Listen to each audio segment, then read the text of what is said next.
Management Committee meeting. I would like to make you aware that this meeting is being live streamed via the Council's YouTube channel. Please ensure that any mobile phones are switched to silent. So welcome to those who are watching at home. I would also like to outline some housekeeping arrangements. If you wish to speak, please indicate to do so to myself. To enable your microphone, please press the middle button, which will turn green, and then the microphone will light up red at the top to indicate that this has happened. Please remember to press the middle button when you have finished speaking, as it is particularly important that all members use their microphone so that the audio can be picked up through the live stream. In the event of a fire alarm sounding during the meeting, please stand and follow the meeting administrator to the evacuation point outside of the building. Firstly, do we have any apologies for absence? We have apologies from Councillors Jordan and Wakeford, Chair. Thank you very much. Moving on to item 1, do we agree?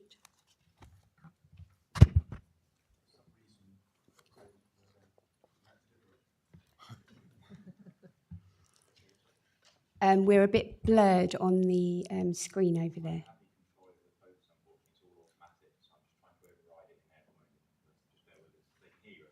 Okay, lovely. So we'll carry on. Item number 1 on the agenda is to approve the minutes from the last meeting held on the 22nd of April. All those that agree that these are correct, please raise a hand. Thank you.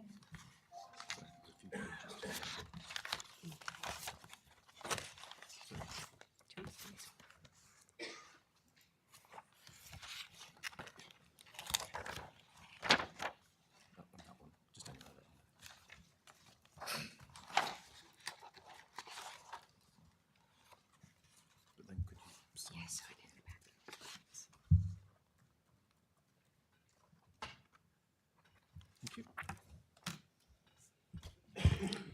So we will move on to item 2, members' interests. Are there any members that want to declare an interest in any of the items? Councillor Gardner. Thank you very much, Chair. Yeah, I'd like to declare an interest as the County and District Councillor for item 3A and as the County Councillor for item 4C. Thank you very much.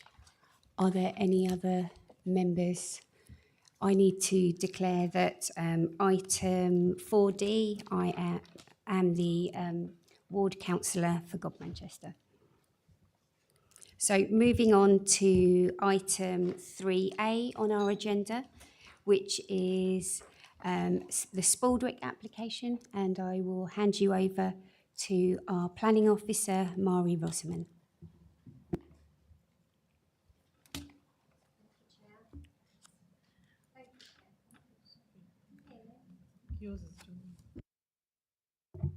Thank you, Chair. There I am.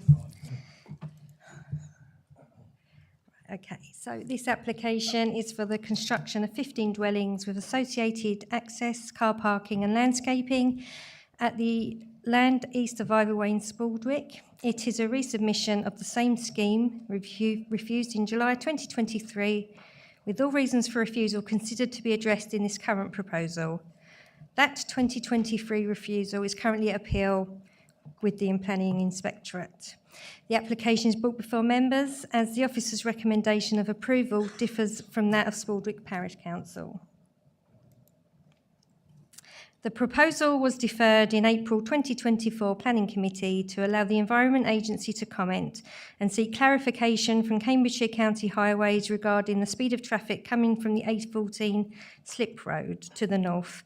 The Environment Agency comments can be found on paragraph 5.20 of the Officer Report, with paragraph 7.32 to 7.34 assessing these comments. It must be noted that these comments are advisory only, as the site falls below the Environment Agency remit to provide comments. Cambridgeshire County Highways Authority are here this evening to answer any queries regarding highway safety. However, highway safety concerns raised in previous committee has been considered under paragraph 7.113 to 7.114. Both points have been considered by officers and do not alter the officer recommendation of approval. However, as no recommendation was reached by members, I will proceed to re-present the proposal in full.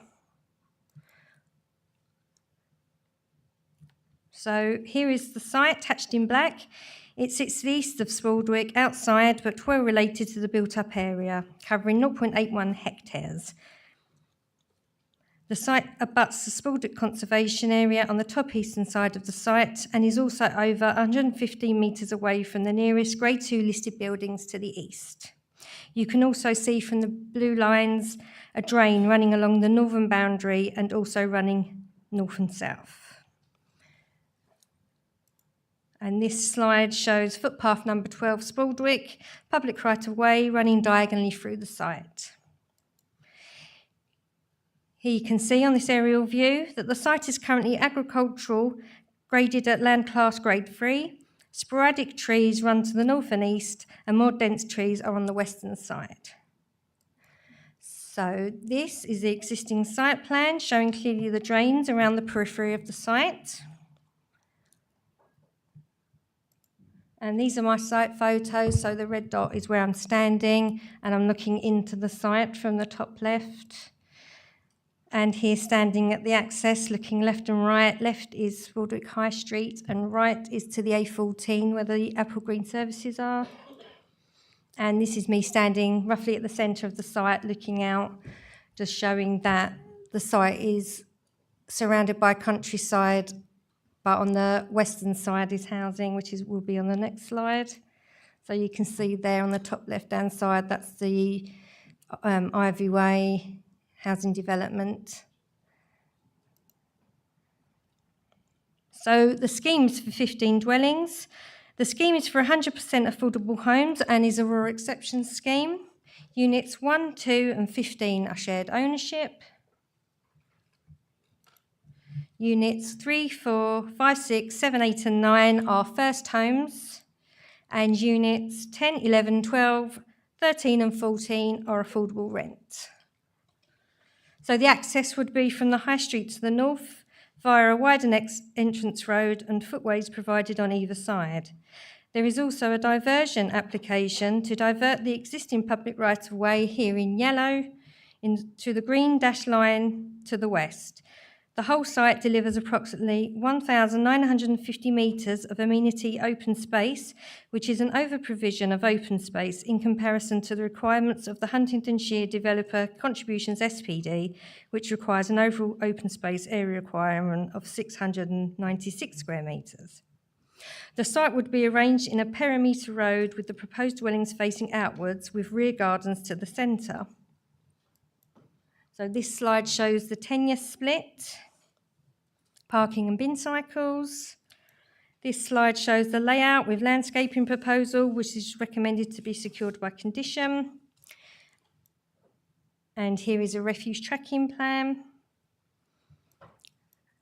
So this is units 1 and 2, which are shared ownership, and the floor plans for 1, 2, 5 and 6.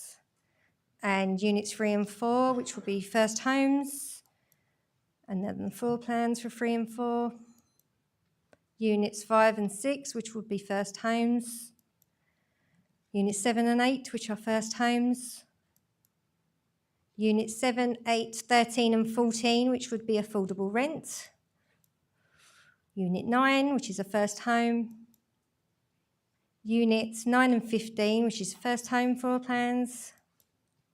Unit 10, affordable rent. Unit 11, which is affordable rent.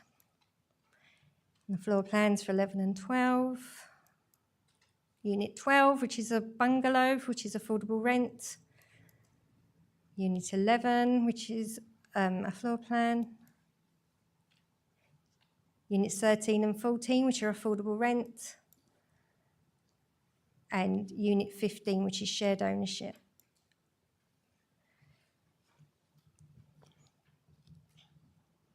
So this is a street scene. The top would be the view from the high street, and the bottom is the view from the rear. So you can see them, the dots on the screen. And Objections are from the Parish Council are in section 5.1 of the report. They relate to flood risk, surface water drainage and traffic and highway safety. And there's been about 115 objections have been received on the application, which are summarised on this slide and in section 6.1 of the report. Officers note these detailed concerns raised by the Parish Council and local residents. However, there are no objections from formal consultees, including the lead local flood authority and Cambridgeshire Highways, who both support the application, subject to conditions and a Section 106 agreement. The lead local flood authority and Cambridgeshire Highways are here today to answer flood drainage and highway safety queries. Officers consider that all the matters raised have been considered in the report and can be effectively dealt with by conditions. It is therefore recommended to members that the proposal is approved as per the recommendations set out in section 8 of the officer report, and to delegate the authority to officers to complete the signing of a section 106 agreement and subject to conditions set out on this slide. Thank you, Chair. Thank you very much. We have 3 speakers for this particular application. The first speaker is Councillor Greg Rice. Welcome.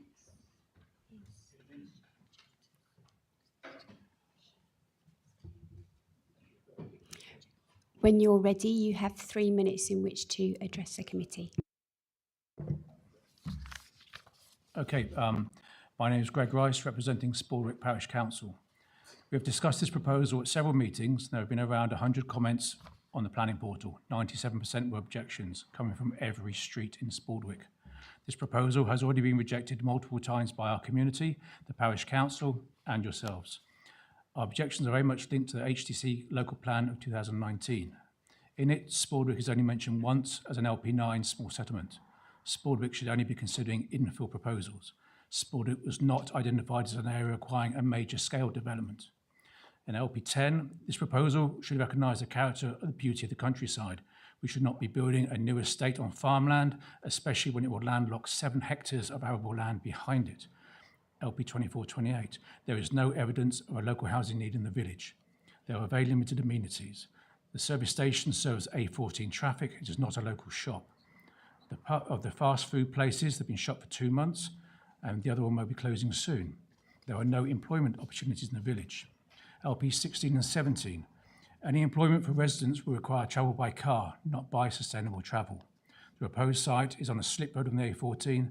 This slip road is very busy, with vehicles travelling up to 70 miles per hour past the site. HGVs park on the road, and the service station opposite is normally busy. This is not achieving safe physical access to the proposed site. LPs 5, 6 and 15. We are all very concerned about flooding. This area is the lowest point in the village and floods regularly. The new MPPF from DLUHC is clear guidance here. Proposals should take full account of the long-term implications of flood risk.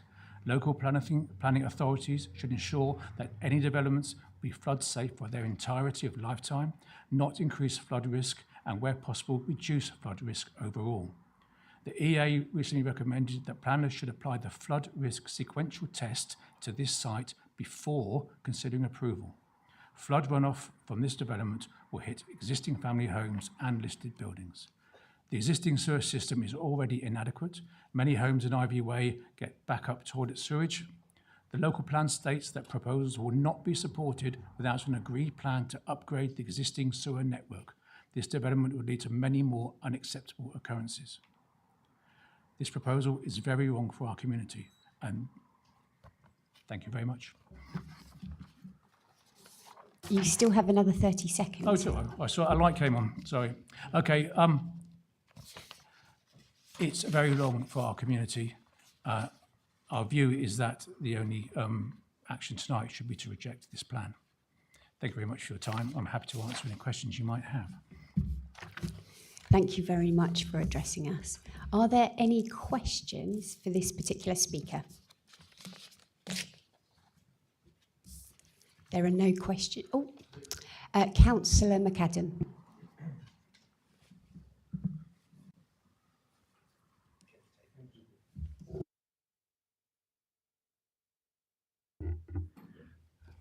Thank you for coming tonight.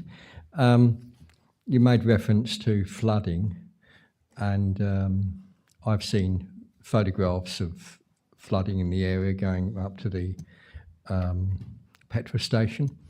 How often have you had flooding in the last couple of years?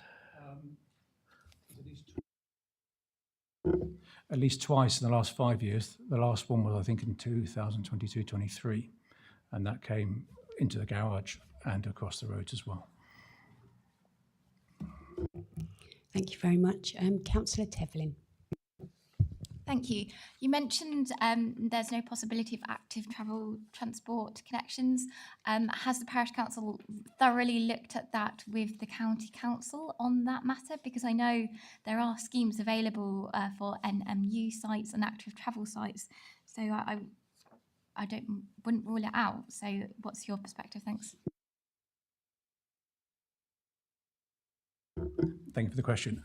We have one bus service through the village going into Huntingdon and out again during the day, which isn't really conducive to people who have any flexible working and only in Huntingdon. There is a Ting service which you can dial up, but it's not reliable and not guaranteed, so it's not suitable for people who have got a regular job. I actually am lucky enough to be able to work in a neighbouring village, so I cycle in the summer on occasion, but I wouldn't do it in the winter, because it's too dangerous. The roads are very narrow, lorries go through from the local industrial estates, so that's cycling, if you're lucky enough to get a job somewhere nearby, isn't viable in the winter, and certainly not cycling to Huntingdon or Wellingborough or any of the other towns where many jobs apply. Thank you very much. Are there any other questions? There are no other questions, so thank you very much for addressing us this evening. Our next speaker for this particular application is Mark Ashcroft, and Karen Pope will be joining him to answer any questions. Thank you, and when you're ready, you will have 3 minutes in which to address the committee. Thank you, Chair. Council. Environment Agency advice to the Planning Office given before the first EMC had been dismissed because the mapped medium risk of flood only covered a small part of the site. Incorrect. The advice was to apply the sequential test to this small site and that the 1,000-year fluvial be used as proxy for the mid-risk 100-year event and climate change. Well, that floods the whole site and cannot be dismissed. Sustrain advise a greater climate margin of 40% uplift of flood levels for new houses and 50-year lifespan. Our lived experience of this site is of 2 floods similar to the 1,000-year event in just a decade. That's a 20% chance of flood in any 1 year, very high risk and classed as flood zone 3. And that's before 50 years of climate change. We have also shown that this site floods from rapidly rising river levels. Due to the A14 runoff, flap valve flood defences are breached and fill drainage channels before local surface water. This will be the fate of a new SUD system, overwhelmed by flood from its own drainage channels, rendered completely ineffective before surface water builds, raising the flood risk to the rest of the village. We also still have Anglia Water sewerage flooding our high street. Throughout, Anglia Water have claimed that they have capacity for these new homes. No, they do not. What they have is 40 open complaints for 11 toilet and street flood incidences since 2021. Not resolved either by a new pump or wet well cleaning on each occasion. They need to resolve the surface water ingress or sink bigger pipes out of our village. Under Local Plan LP 5 and 15, there is an obligation to consider all flood mechanisms and all breaches of flood defences. This has not been done by the developers or by the Planning Office. Under LP 24 and 28, owner-occupied maintenance of a roadway, a SUD system, drainage ditches, a culvert on-site sewerage pump and storage and landscaping, split just 15 ways and with profit for a managing company, well, this does not make for affordable homes or their remaining affordable in perpetuity. Regular flooding does not make for affordable location or insurance. Finally, under LP17, the plans fail to address the fatal mix of high-speed off-slip traffic, parked HGVs, obscured signage, and children running to the service station. The LP10 is not best served by wasteful loss of 8 times the site of the area of the site to arable production. The responsible act is to reject this flood, costs and safety nightmare. This is the least viable of sites in the village. Thank you very much. Are there any questions of clarification that you'd like to ask this particular speaker?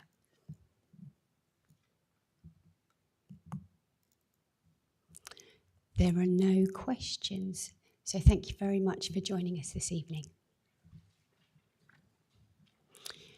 Our next speaker for this particular application is Jennifer Smith, and Stephen Winpenny will be available to answer any questions.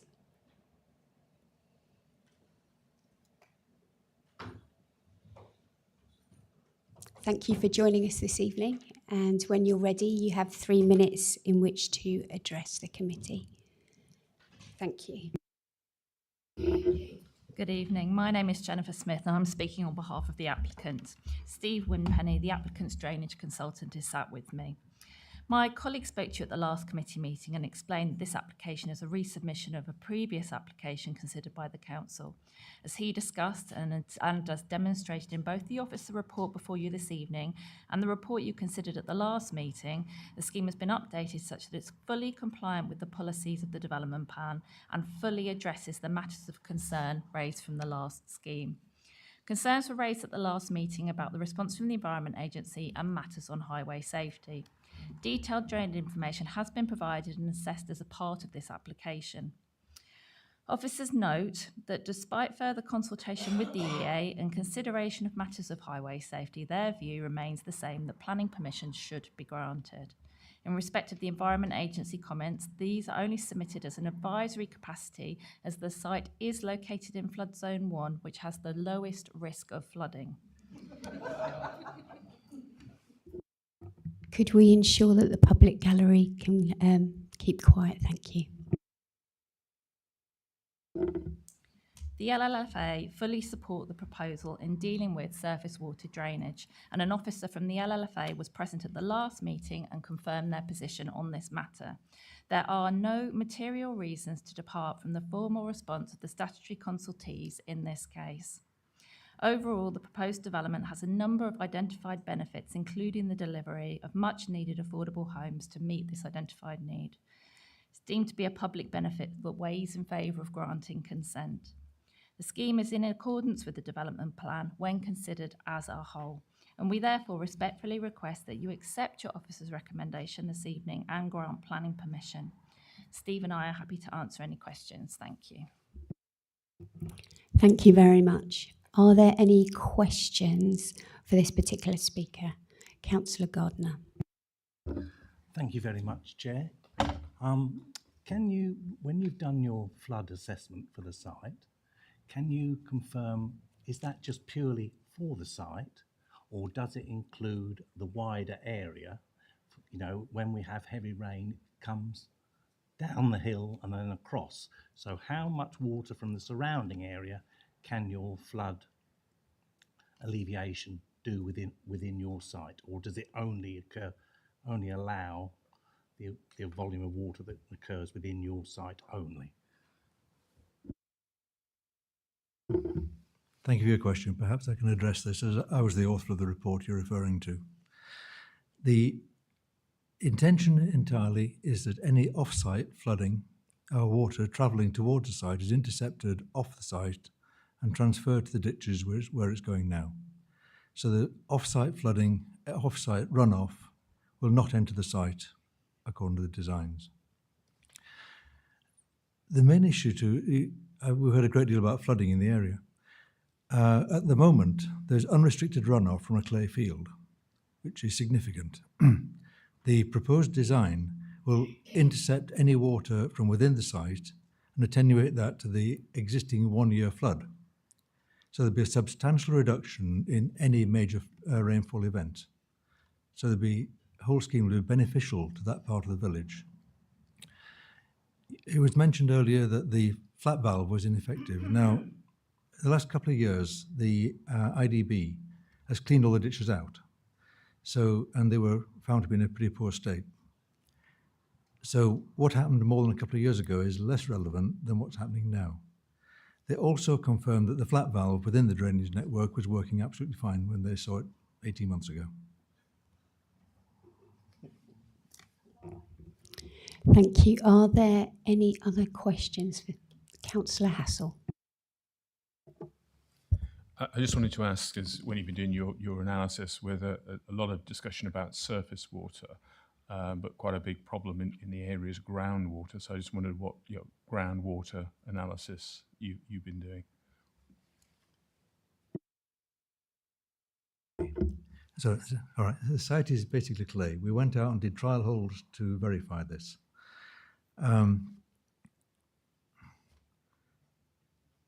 Sorry. So your question, sir? Yeah, so my question was what groundwater analysis has been done on the site? Following the trial holes that we carried out in the end of January to make sure it was at a wet time of year, we went down 900 and there was no sign of any groundwater at all. We left the holes open for a week and there was no seepage into the holes. So I was satisfied that groundwater penetration into the drainage network was not a significant issue. The design of the drainage network specifically keeps it to about 350, 400 millimetres deep within the site. Because of this issue that we're constrained by the shallow surface ditches all around. So I am satisfied there is no risk of groundwater penetrating our drainage network. At the moment, as it stands, we're going to line the attenuation system to ensure that there is no risk of groundwater, even though I believe the risk is nil.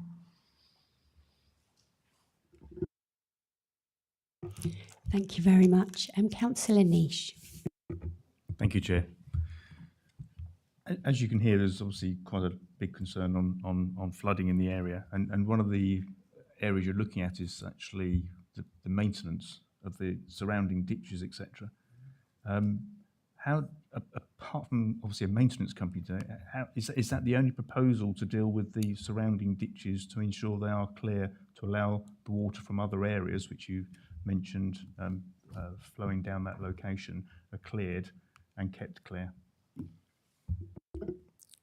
The site will become the riparian owner of the ditches either side. The intention is, in conjunction with the IDB, we've had close consultation with IDB on this, that as part of the development, we will clean out the ditches again under their tutelage to make sure they're completely happy. And we will, part of our ongoing maintenance, because obviously there's a vested interest in the development, that its ditches are kept clear.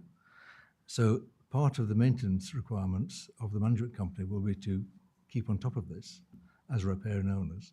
And the IDB also have a responsibility to they will carry out the drainage if nobody else, the cleaning if nobody else does. And we have to leave a wide strip around the ditches to allow them to access with machinery and spread any arisings that come out of the ditch cleaning.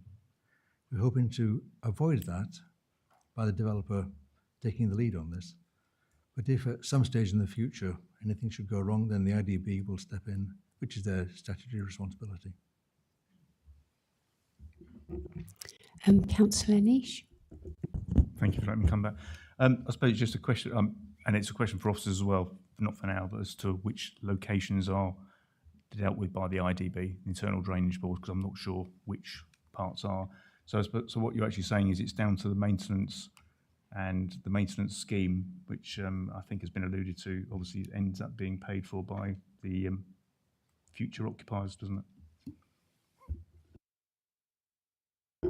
The future occupiers are riparian owners of the ditch and have a legal responsibility. The IDB also have a responsibility for maintaining free passage of water through their network.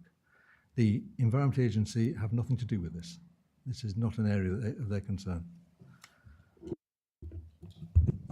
I suppose riparian owners are actually those that border that particular area of ditch, isn't it? So actually, I'm still getting slightly confused as to whether it's just those particular properties that are actually going to have to be the riparian owners that end up doing it. Because we have had problems in the past, and I know it's not really this particular part of planning, but it's a concern, of course, is that riparian owners are not necessarily identified or don't necessarily carry out their task. But that's probably not one for you to answer, sorry.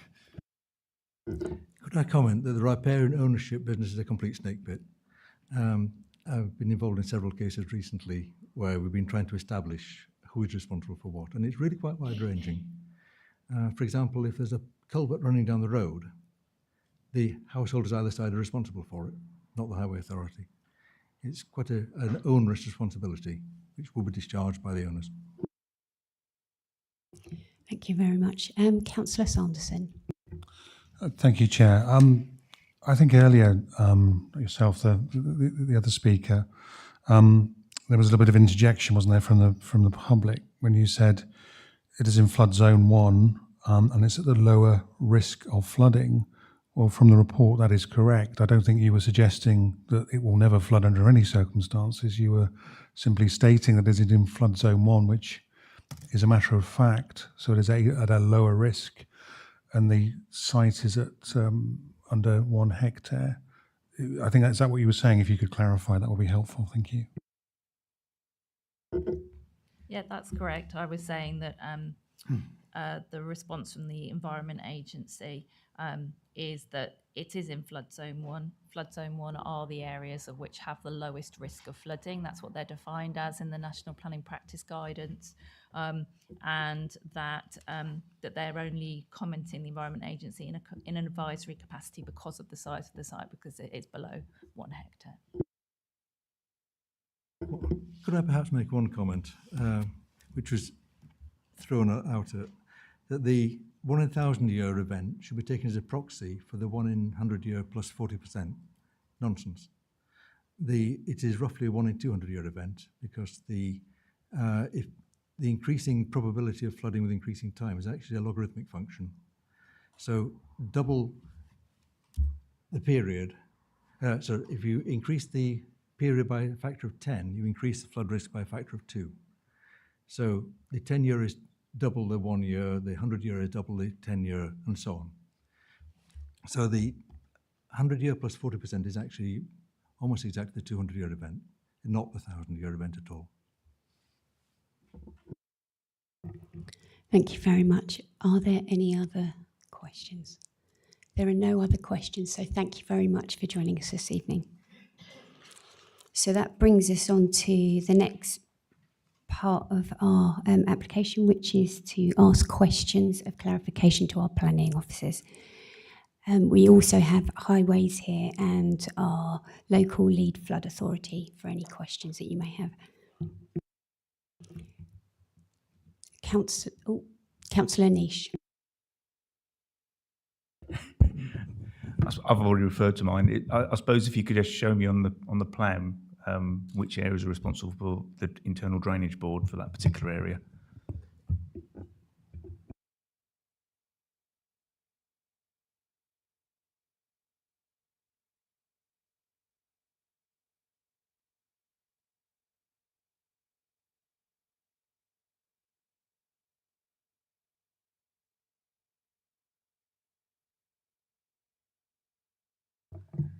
Hi, is it possible the lead local authority could step up?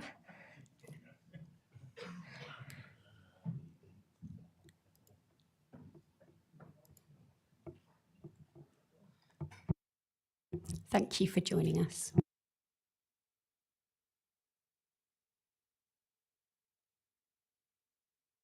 If the question was where the remit, the IDB remit ends, it's the flap valve onto the brook. That's the extent of it. And from then on, I think it's the EA.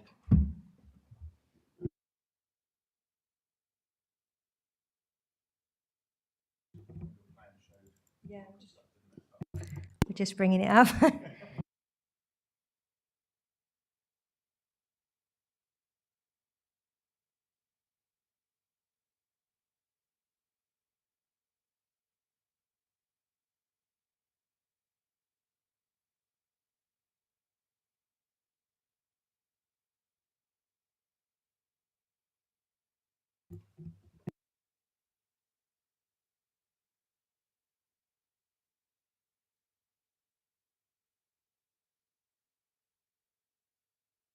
While we're waiting for that, Councillor Gardner, have you got a question?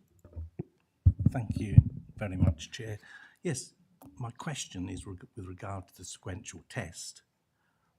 I am surprised that with the Environment Agency saying that the sequential test should be carried out prior to consideration of whether mitigation measures can be make a site safe, that this planning authority has not done that prior to the planning application being submitted, and to see whether there are any other sites within Spaldwick or anywhere else within the district that will be suitable. So can you explain why we are not taking the advice of the Environment Agency? So the Environment Agency's comments are advisory. So most of the site is in a 1 in 1,000 risk of flooding. So therefore, it wouldn't be appropriate to ask for the sequential test to be passed because the site is in flood zone 1 with a low risk of flooding.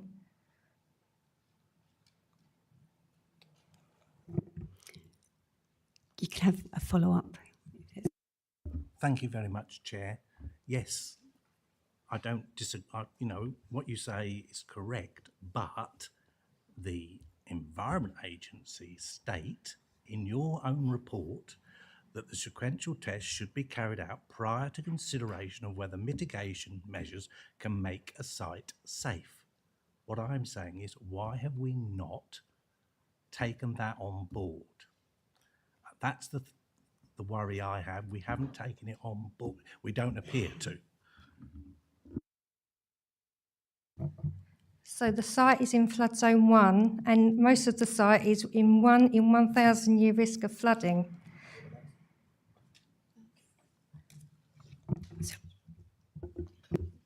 Thank you, Councillor Gardner. The starting point is that this is in flood zone 1. In theory, we apply the sequential and the follow-on exceptions test where development is proposed in flood zones 2 or 3.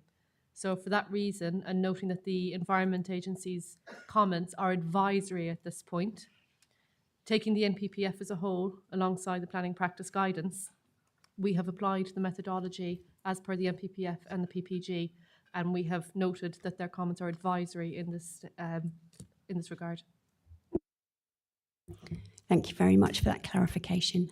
Are there any other questions of clarification? Councillor McAdams. Thank you, Chair. I'd just like a comment on 5.13, the HDC conservation officers who objects to the proposal. Summary comments: the development is not in accordance with policy LP34 of the adopted Huntingdonshire local plan and is contrary to NFF PPF policies 189 and 208. I just wonder if you'd like to comment on that, please. Thank you. Yep, it's acknowledged that the site is adjacent to the conservation area. However, the provision of 100% affordable home scheme was considered to outweigh the little harm that would be provided to the adjacent designated heritage asset. Thank you. Are there any other questions of clarification? Councillor Hassel? Just a clarification, really. Based upon what I've heard earlier on, it seems that they're going to use some lined SUDS features in order to capture surface water on the site, and then hold that up and then release any flood waters later on, which sounds to be good. But just picking on upon Councillor Nish's point. I just wanted to clarify in terms of the riparian owners are likely to, they will be the residents of the site. Is that correct? And therefore, I guess the concern being is that when a management company is set up, that effectively the developer disappears, and then there could be some very, very large costs put in the direction of people who have affordable homes. Is that correct? Or can you clarify, please?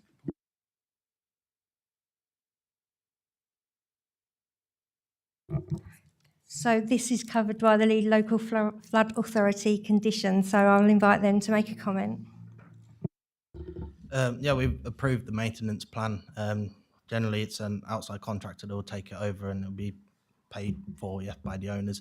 But with any ditch, no matter where it is, the people on each side, they are riparian owners up to the halfway point pretty much in the ditch, and they're responsible for clearing that ditch. But as Steve said earlier, if this doesn't happen, that ultimately it is IDB ditch, and they, being the statutory authority, they will have to clear that ditch as well, and they have done recently as well. So just to clarify that, are you saying then that in a situation where, for example, literally we have people in affordable homes who can't afford the maintenance of their, or can't adhere to their riparian requirements, that the IDB would take that? Sorry. I can't say for certain, but it is an IDB ditch. They're doing clearances at the moment. I don't see why they would allow it to flow to be obstructed, because they need to. It's their job at the end to keep the water flowing. I'm just sort of slightly confused from what I heard earlier on, because it said that there would be a management company which would pay for it, which would be presumably funded by the residents, and because these are affordable homes, that what we're doing could be counterproductive if that what seems to be potentially a relatively complex flood management system, it could potentially fail. That would be my point. I'm unsure of the specific details, but we did assess the maintenance plan that was provided, and it was sufficient in terms of adoption details and obviously the riparian ownership and the frequency, all the details basically. It was sufficient for what we usually approve. Thank you very much. Just an approximate cost of what that would be to residents, I guess, is what I'm No, we can't take that question. Thank you. Councillor Dew. Thank you very much, Chair. No, just following up on that last question, just getting it clear in our minds. So the IDB are responsible for the ditches at the moment, but under the new scheme, the riparian owners will be whoever's living adjoining into there, but the ultimate responsibility still remains with the IDB as it does at the moment.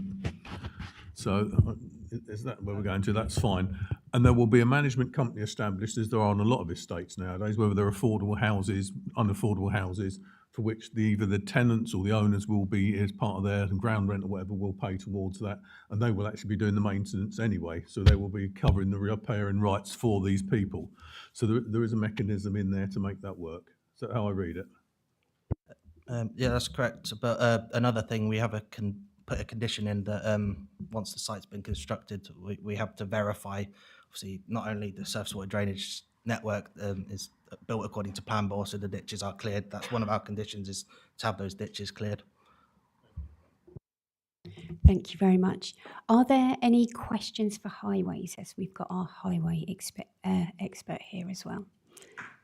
Councillor Brereton. Oh, he's gone now. One more question. Highways. There. He's Is he highways. highways? No, Sorry. he's drainage.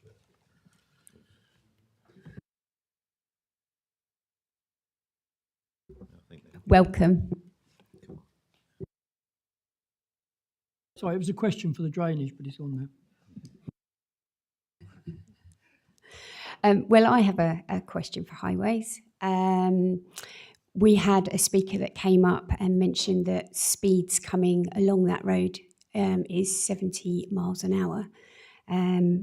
Could you explain why Highways have agreed that this is an acceptable site and with safety in mind?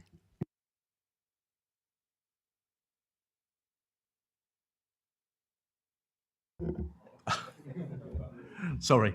With the position of the access where it's on the outskirts of the village, it's in a 30-mile-an-hour zone, and therefore their only requirement is 2.4 by 43 because it's in a 30-mile-an-hour zone.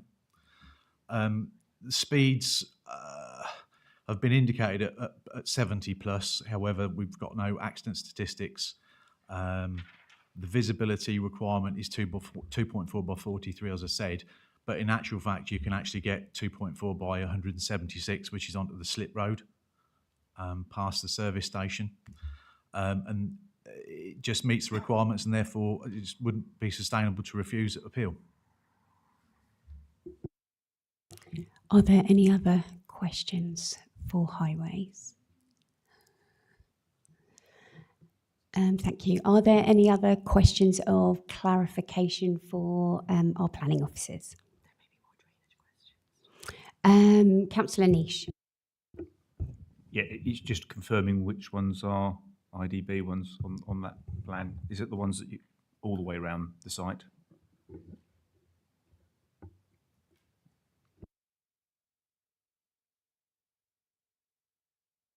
Yes, it is, yeah.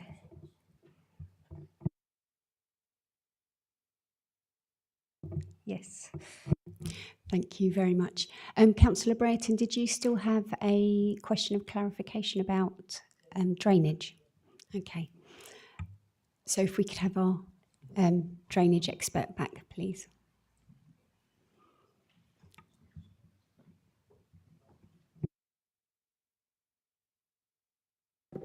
Thank you, Chair.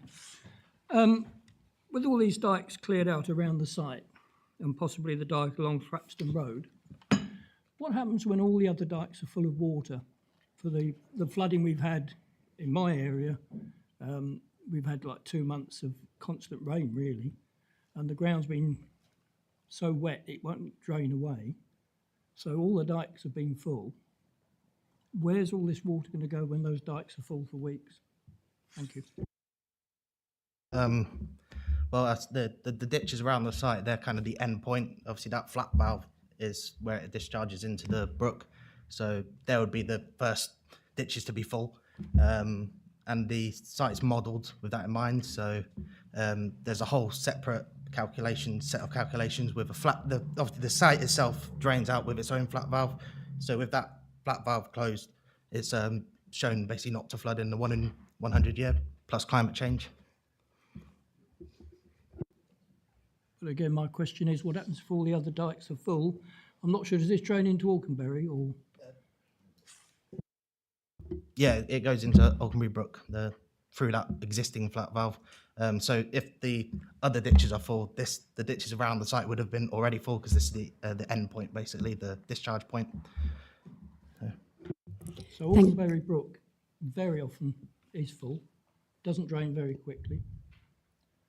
So these dikes around this site are going to have standing water in them for a period of time. If it's still raining, your suds are only going to hold so much water.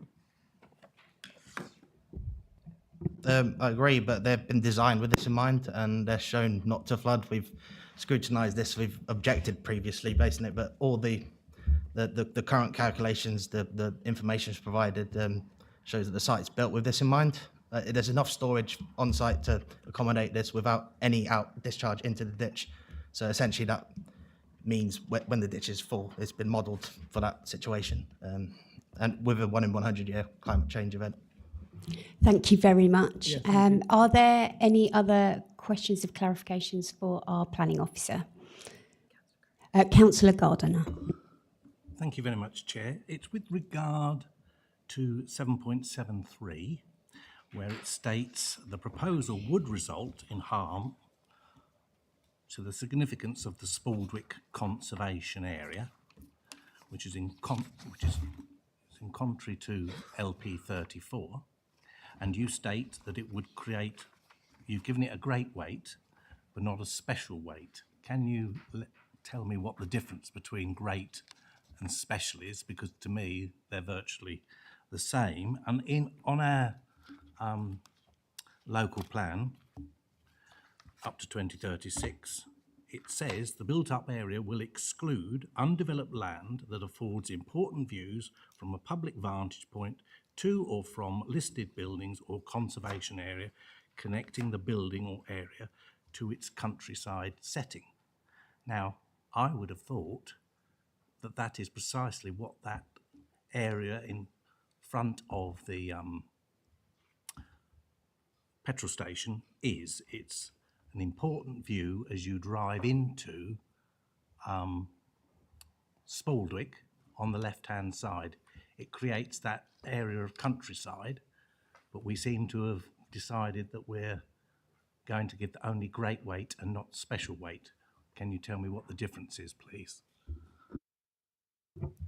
So great weight is substantial weight, and special weight is in relation to the conservation area. So whether the harm to the conservation area outweighs the harm to not providing an affordable, 100% affordable housing site. So in relation to this, in 7.15, I have assessed this, and 7.150, I've assessed this, and it has to be weighed against the public benefits of the proposal, including, where appropriate, securing acceptable environment use. And I've said, while the proposal would have a degree of harm, so we have acknowledged there will be some harm to the wider Spaldwick conservation area, it is considered that on balance the public benefits of the scheme, which include a 100% affordable housing provision secured by a Section 106 agreement, would outweigh the less than substantial harm in the setting of the Spaldwick conservation area, and therefore is on balance acceptable. Thank you very much. We will move on now to the discussion of part of this application. Who would like to start the discussion on this? Councillor Dew. Yeah, I'm feeling brave. Someone's got to start it. It's one of these difficult ones that we get before us. If the decisions were easy, they wouldn't come here. We'd let the officers make them. No, I don't mean that as an insult, but you know what I mean? There is one where we've got to balance off the various arguments here. As we just heard from the officers, with regard to the conservation area, which is important that we preserve it, obviously there are areas where other factors can override it, and our need for housing, affordable housing across the district as a whole is a great weight on that, and a site that provides 100% affordable housing, especially with a mix, as you look at it, with bungalows and various other things that we've been constantly asking for over the years, obviously balances that off. So you've got the conservation area on one hand, tilt on the scales, but obviously 100% provision on the other side, bringing it back again. And I think the officers, have got it right in pointing out to us, that possibly outweighs it. We're not talking here of, if you look at the harm that the conservation officer speaks of, we're not talking here of the highest levels or whatever else, and it's a balance that I think can be made. The same also applies to the highways. I think there are good arguments there that there's issues about it, but if you look at the fact it's a 30-mile-an-hour zone, the access to the site is as far away from the A14 entrance to the slip road as you can possibly get, so the traffic should have slowed down by then, and mitigates that. And as the officer from Highways mentioned, it exceeds the allowances for the widths there. So I think we've got trouble arguing on that particular one. And regard to flood issues, whether we like it or not, I accept the fact across the district as a whole, 2 or 3 years ago, we had flooding in all sorts of places, including a lot that were identified as flood zone 1, which in theory shouldn't flood. However, the fact that it is flood zone 1 brings a different set of tests in. And unfortunately, as much as I would like to see the sequential test applies, I think the officers explained earlier, and they've got it right, that sequential test is really for when we're getting applications on flood zone 2 and possibly flood zone 3 rather, and possibly 2. You've got to clear it up. That it clears up from 1. Sorry, it comes down from goes up from 1, where it's a minimum thing, up to 3, and we're at the other end of the scale. So I can see that the tests don't apply there. So it's difficult because I can see what the arguments are, I can see what the local residents are saying. However, we have to be guided by the local plans and also by our experts, whether we disagree with them or not. The highways expert who came here tonight is an expert on highway safety. I am not. I have to be led by what he's brought to us. The same with the Lead Flood Authority. You know, we have got our opinions on how it should all work, but obviously if I was an expert on local flooding, I'd be working for a flood authority, not an insurance brokerage, and that's what we've got to look at. So we have to look at what our experts are bringing to the table and telling us. And I think, if we look at what we had before and what the issues we were unhappy with on the previous application, those things have actually been dealt with. It may not be perfect, it may be imperfect, but I think we've just got to satisfy ourselves. In the highways issues, have things worked? With regard to the flooding, the Lead Flood Authority said if this, and this is done, will it happen? It's, I think it's one where, it's very difficult to argue other than it accords with the local plan. The one issue that was alluded to, as I say, on the conservation area, very much, the balance being tilted rather by the fact that it's 100% affordable, which you don't often get. I'll leave it there and let other members speak. Thank you. Thank you very much. Councillor Sanderson. Chair, it was very brave of Councillor Dew to go first, but he actually spoke, I think, with great authority here. So as I recall, and as the report says from last month, there were 2 reasons that we wanted this deferred to come back. One was input from the Environment Agency and the other was clarification on highways. Now, as I said to asked the applicants when they spoke, I don't think they were suggesting that this area will never have any flooding issues ever.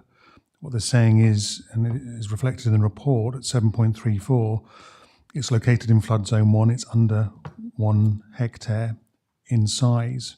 So sequential test is not necessary.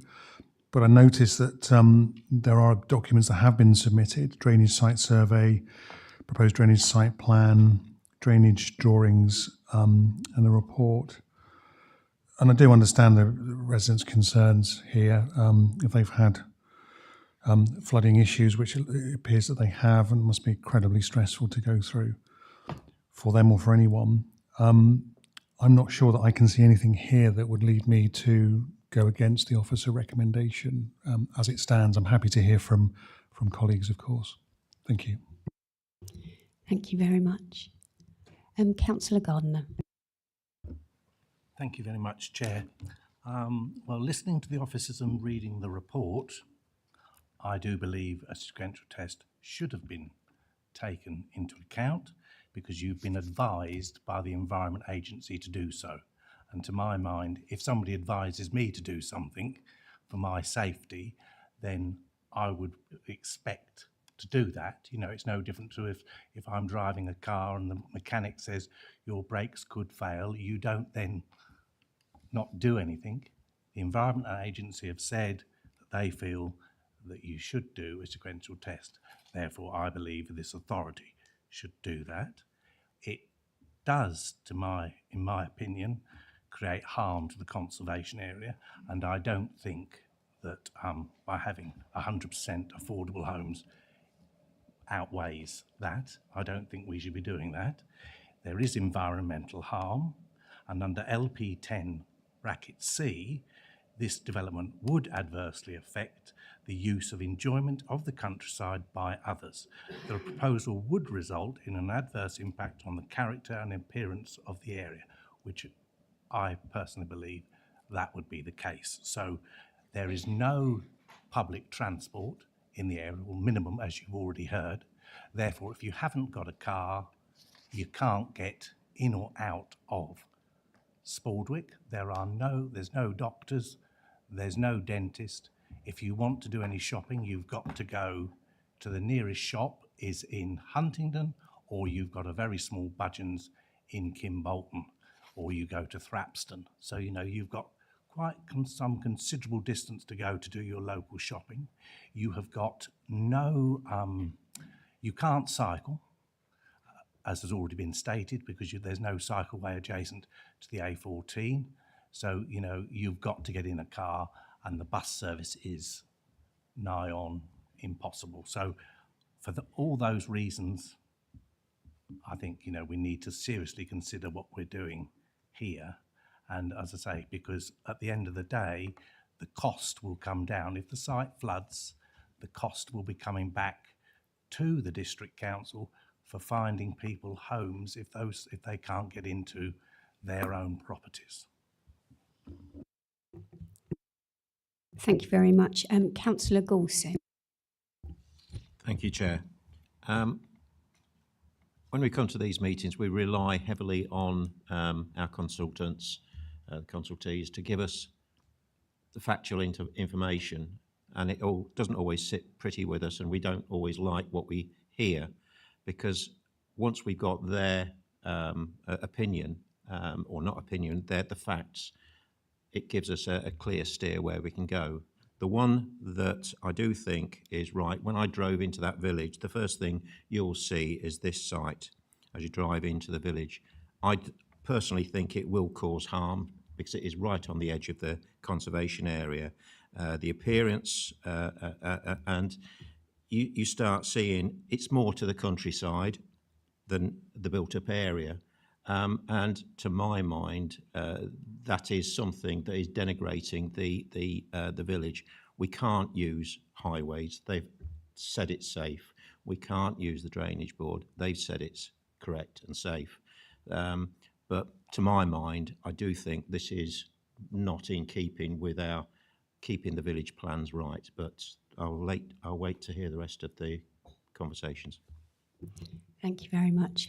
Councillor Tevlin. Thank you. This goes back to sort of in reflection to Councillor Gardner's point, and almost also a question to the officers. In terms of this development, would this bring much in terms of, for example, like SIL and monies into the parish?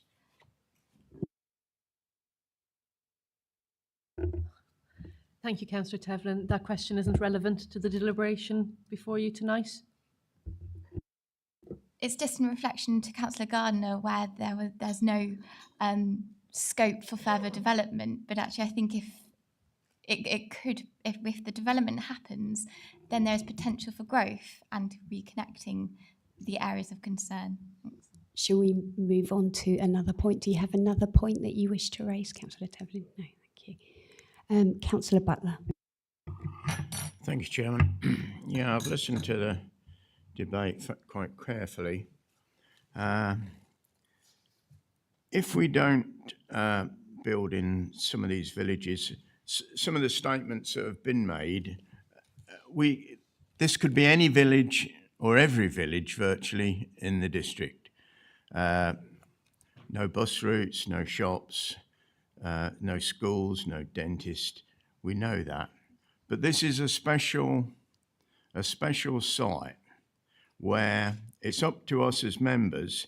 There is a balance to be made.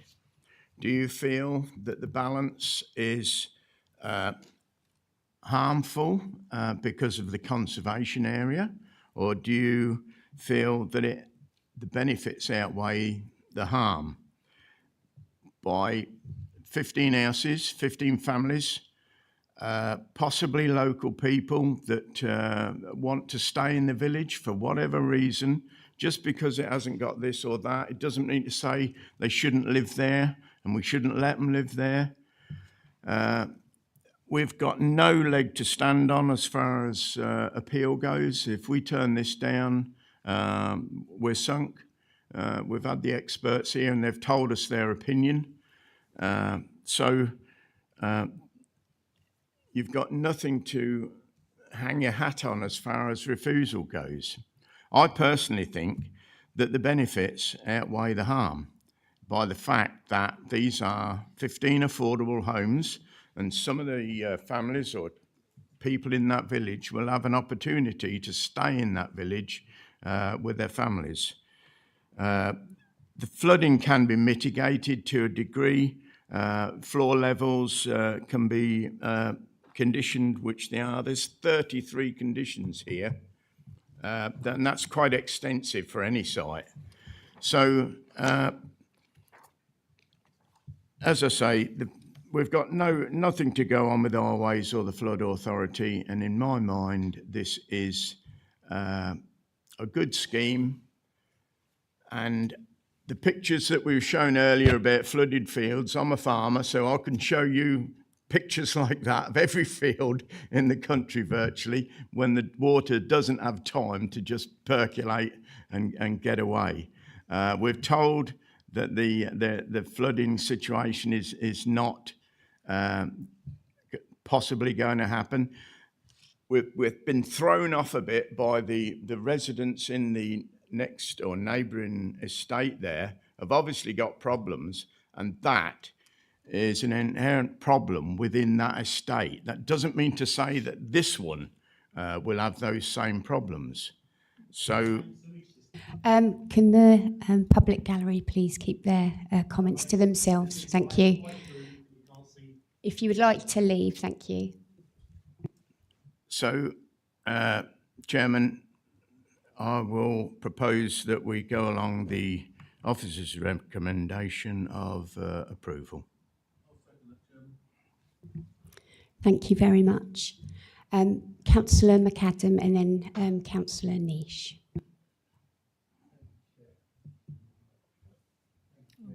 Oh, sorry. Thank you, Chair. I would like to just refer back to Councillor Gardner's and Councillor Gawson's comments. I think they are actually very good. I know we're not referring directly to different local plan numbers, etc., etc., etc. But I can't get around the fact that the flooding issue, I think, is the elephant in the room. I've got one thing to say, really, and that is that nature doesn't restrict itself to man-made statistics. Thank you. Councillor Niche. Thank you, Chair. I think we can all see this has been a challenging one to look through, and I completely understand and comprehend the local residents' concerns, and I think, as Councillor Butler put it, it's something we could see at any particular small settlement. And I think that it's all down to planning balance, as we've talked about many a time in the past. Because if this had been just a standard planning application, it would be thrown out because it's in the countryside. There are other areas which would stop it because of the harm it creates. But because this is a rural exception site, and bearing in mind what Councillor Butler also said, this is for those local people as well who will have first refusal, unless I'm mistaken, because it's a rural reception site. I know it comes under first homes, but I believe it comes under the same thing. I am concerned that sequential test wasn't done, but I also understand it's not our policy to go that way through. I've had concerns about drainage and drainage ditches, but the experts themselves have said it's all fine. Highways, there's 5 houses that are further up the road as well that, you know, they haven't particularly created an issue from that particular area. So highways have said it's happy. I do think that perhaps there is something for the future that could reduce some of that risk by moving it up and things, especially with the lorries, etc. But that ends up being a police matter. So I've waffled on enough. It's already been seconded, but on the balance, I think the balance does put it towards, despite, and I do understand where Councillor Gardner's coming from, there are still issues, but some of these issues might well be alleviated by 15 extra homes being put in. Thank you, Chair. Councillor Mockball. Thank you, Chair. I've found this super difficult. It's probably the most difficult application I've, read till date. For me, I feel like residents have been quite let down by all the authorities commenting on this application because of, tests and surveys and all the other things that we have to follow. But it's a really difficult one for me, and I don't feel like the 15 homes, I don't feel like 15 homes balances out the harm that it would create for the residents here tonight. Thank you. Therefore, I'm minded to refuse the application. Councillor Sanderson, I realise you have spoken already. Do you have new points to raise? I do, Chair. I just wanted to say as well briefly that I've listened to members. I think it's been one of the best debates we've ever had, one of the most thorough. And I'm persuaded by the comments Councillor Butler and Councillor Niche just made about the benefits of this being a rural exception site. We've seen that the harm to the conservation area is less than substantial, which I think is quite key. And just to highlight, I don't think it's been mentioned too much tonight. So the point I wanted to make was at 7.154, the 106 agreement, there will be contributions there, and they're listed. So I think that will in some way help to integrate this idea into the community, promote healthy, active lifestyles, informal green space, contribution towards footway, etc., which I think was in Marie's report. I'm inclined to agree with the proposal from Councillor, was it Councillor Dew that seconded? Councillor Butler proposed. I'm inclined to support the proposal. Thank you. Thank you. We do have a proposal and a seconder, but there are two councillors that haven't spoken yet that wish to speak. So Councillor Hassel, and then after Councillor Hassel, Councillor Brereton. Yeah, so I've been listening to the debate and some really well-found points. I guess from my perspective, this is a really, really difficult one. I sort of share some of Councillor Mockbull's comments. I think the thing that worries me most, because I think that, taking on Councillor Dew's comments, is that I think that the information that we've got from the experts, so to speak, that us rejecting this is going to be very difficult, because you've got to look at what's on the paper and how we've been advised, and to go against it. I think Councillor Gardner's comments was valid. I think if we are going to, if the Environment Agency advises us to do something, then I think we should do it. I think that's really important. The thing that I'm finding quite difficult is that you've got to look at what the aim of this is, to provide affordable housing for local residents. And the bit that I'm worried about from when we talked about the riparian rights and the management company is that we may well not be achieving what we want to achieve in a rural exception site, i.e. that people could get trapped, and there's lots of that on the news at the moment, where people are paying huge amounts to management companies because they're trying to protect the site, and this one looks vulnerable. And when you're looking at a rural exception site, you would want it to be as perfect as possible. I just want to point out that some what you've just previously said is not relevant to this particular. Okay, all right, well, I'll take it back then. Sorry, if I just may clarify, what we look at here is land use planning. So in other words, management of areas, if it's capable of being managed, that's what we look at in planning terms. I understand the point you raise about future financial affordability for residents, but for the purposes of the application that's in front of you this evening, we look at whether the site is capable of being managed in principle, and as per the officer report, it is. Yeah, so just to come back on that, I agree that it is capable of being managed. Thank you. Councillor Brereton. Thank you, Chair. 15 affordable houses in a village with no shop, no library, no doctors, no dentist. Affordable housing says that really the people that are going to move in there are on fairly low incomes. They certainly won't be on high incomes. Travelling is going to be difficult, car or nothing really. Conservation, yes, as you drive into the village, that is an open site and is partly basically open countryside. Highways, although we've been advised that it will be okay. If you've seen the amount of lorries parked there, I don't know how you're ever going to stop that. And flooding, we've been advised it's okay. My opinion is, over the years, it probably won't be. I'll leave it there. Thank you. Thank you very much. Councillor Tevlin, I believe you said you had a new point that you wished to raise. Yeah, this is just very quickly. Just to say, on the previous point, what I went to get at was what Tom said, which was on the section 106, how I do believe there will be potential to fully integrate this this into with the developer contributions to mitigate any concern with regards to why 50 new houses would be harmful. I think this would be more beneficial. So I'm minded to approve this based on the debate that has already happened. Thank you. Thank you very much. So we have a proposal of approval of this application by Councillor Butler, which has been seconded by Councillor Dew. All those that are in favour of approval, please raise your hand. 1, 2, 3, 4, 5, 6, 7. And those against?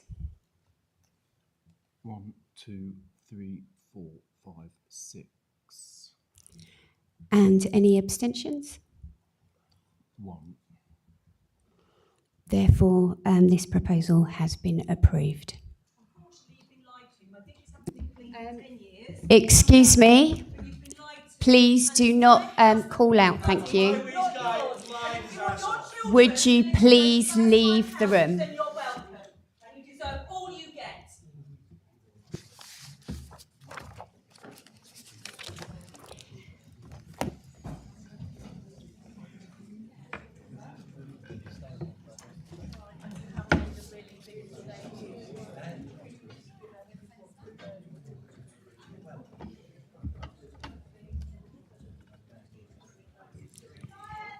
We will just have a 5-minute break.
Okay.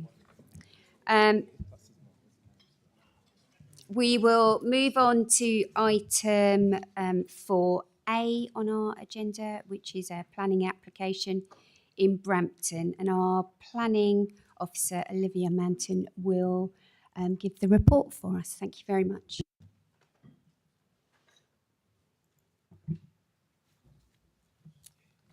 Thank you, Chair, and good evening, members. This application is agenda item 2 of your pack. The application is for the change of use from a shop to a dwelling, use class C3.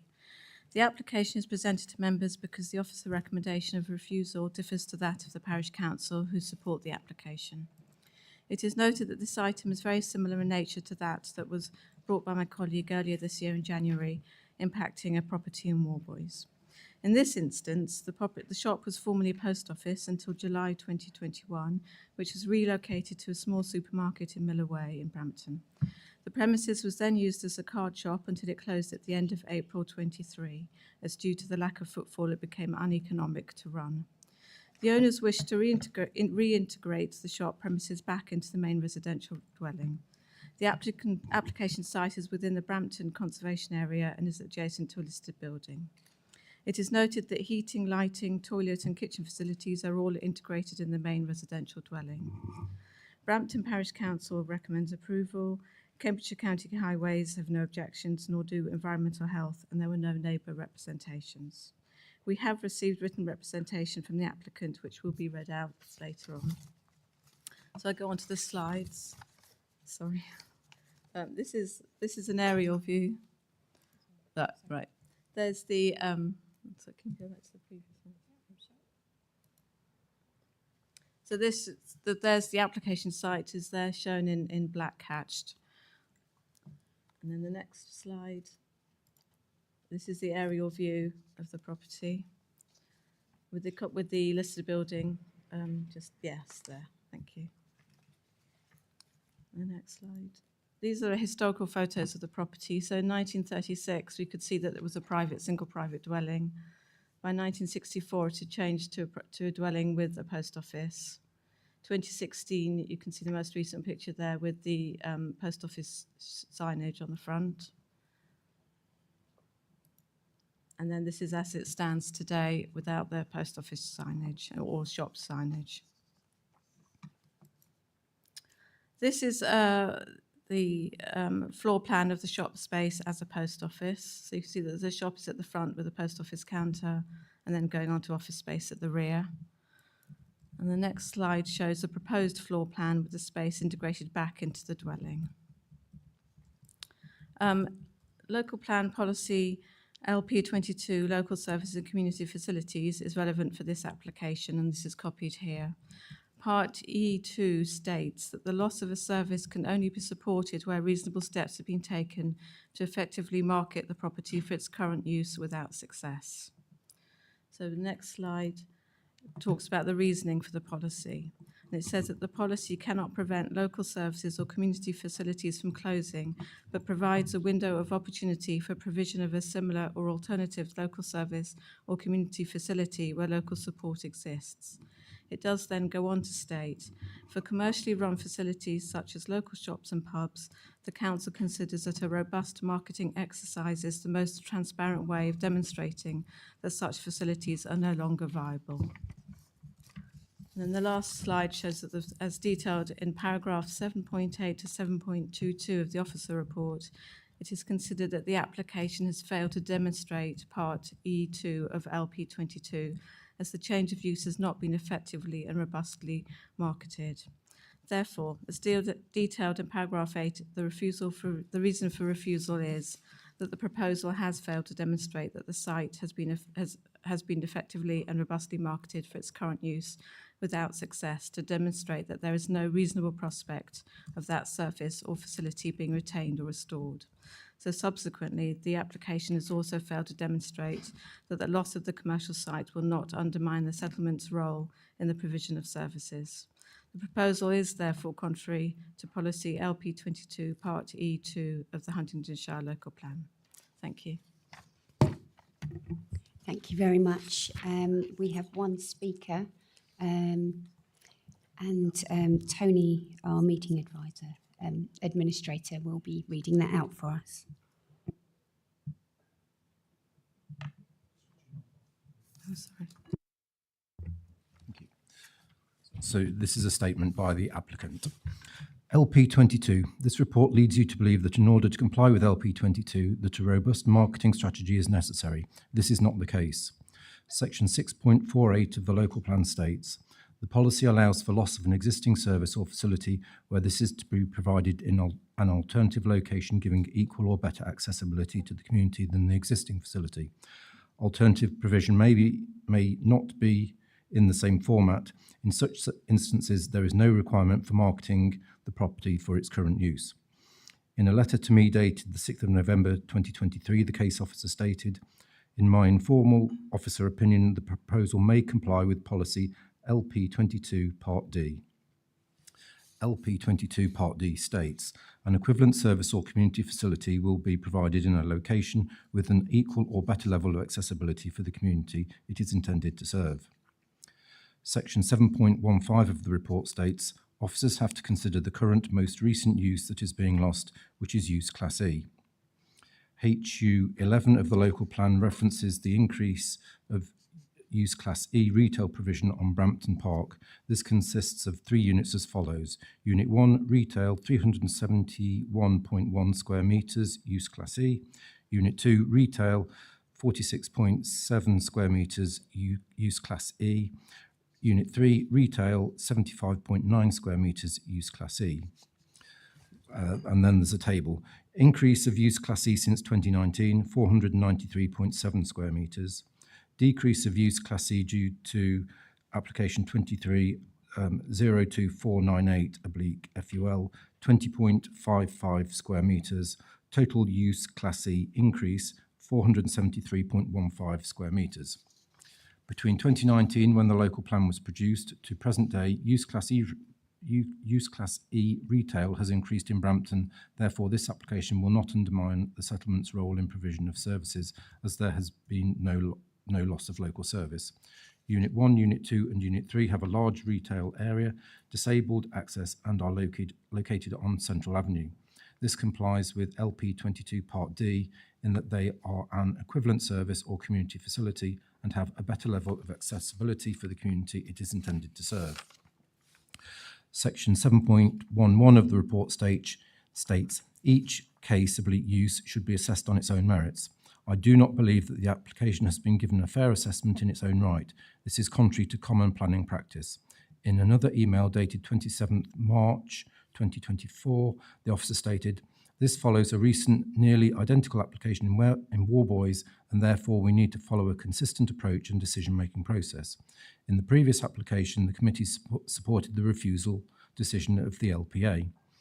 Although I appreciate the need to follow a consistent approach and decision-making process, the case referenced in the email was in a key service centre. LP22 within the local plan quite clearly states that the local authority will not support a case in a key service centre. This case, as stated in the report, falls within the Huntingdon Spatial Planning Area under policy LP7 of the local plan. Therefore, it is a very different application and should not be tarred with the same brush. It should be assessed on its own merits, not that of a similar application located in a different planning area where different rules apply. In summary, there is no loss of local service, therefore this application complies with LP22. The recommendation to reject this application is based on providing a consistent approach and has not been judged on its own merits, as is standard planning practice. Officers consider the proposal will preserve or enhance the character and appearance of the Brampton Conservation Area. The application has the support of the Parish Council. Therefore, there have been no objections to the proposal from the community. Therefore, the panel should reject the officer's recommendation and grant approval for this application. Thank you very much. So we will now move on to questions of clarification for our planning officer. Is there anyone that has a question of clarification for our planning officer? Councillor Slade. Thank you. Can I ask what a robust marketing exercise looks like?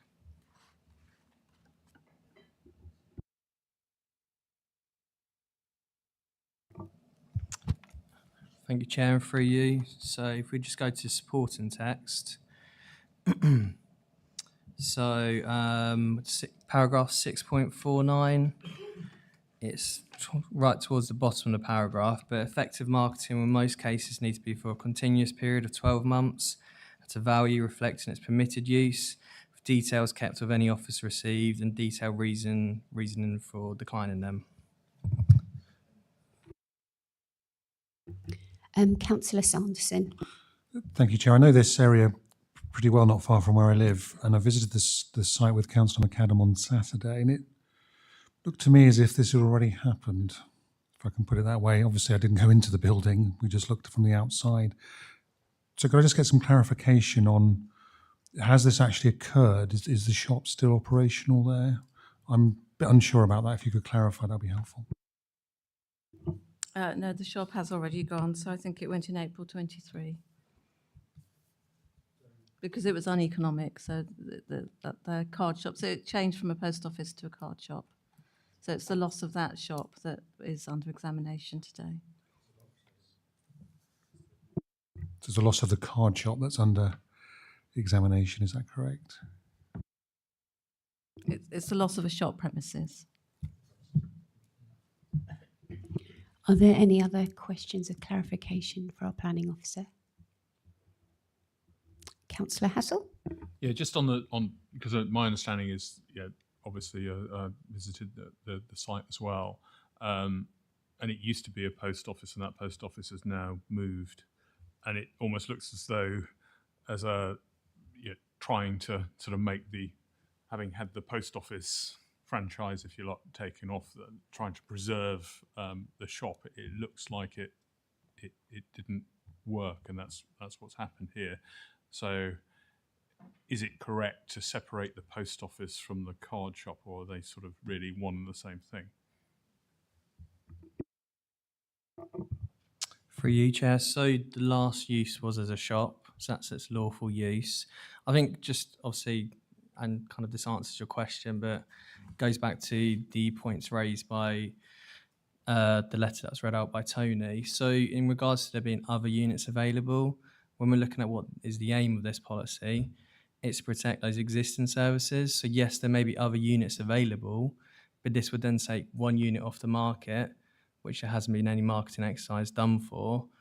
And therefore, if somebody's looking for a new commercial unit or wants to open a shop in Brampton, there'd be one less in there. So I think the focus of LP22 is to ensure that before any service or facility is lost, it's given a fair opportunity, either through marketing or in other cases, such as a booking system for a village hall, the correct process is followed out to make sure that nobody wants it. Without the marketing, obviously officers are unsure where we stand on the public support for this. But yeah, I do get the point in terms of it. The use may have ceased, but the lawful use of the shop remains, and that's why a change of use application is required.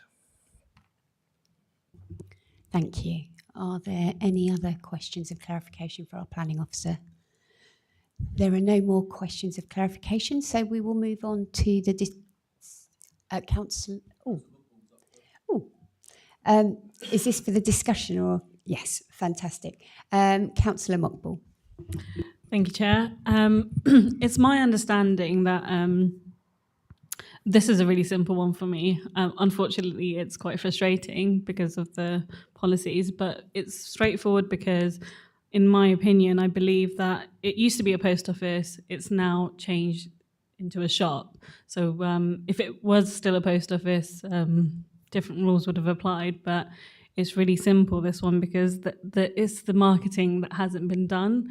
Had it had been done for a year, then this would be really easy to go through, but it hasn't. So I feel like it's quite clear, and I'm minded to refuse that application based on the recommendation from officers. Is that a proposal? Yeah, I'm happy to propose that. Thank you. Councillor Dew.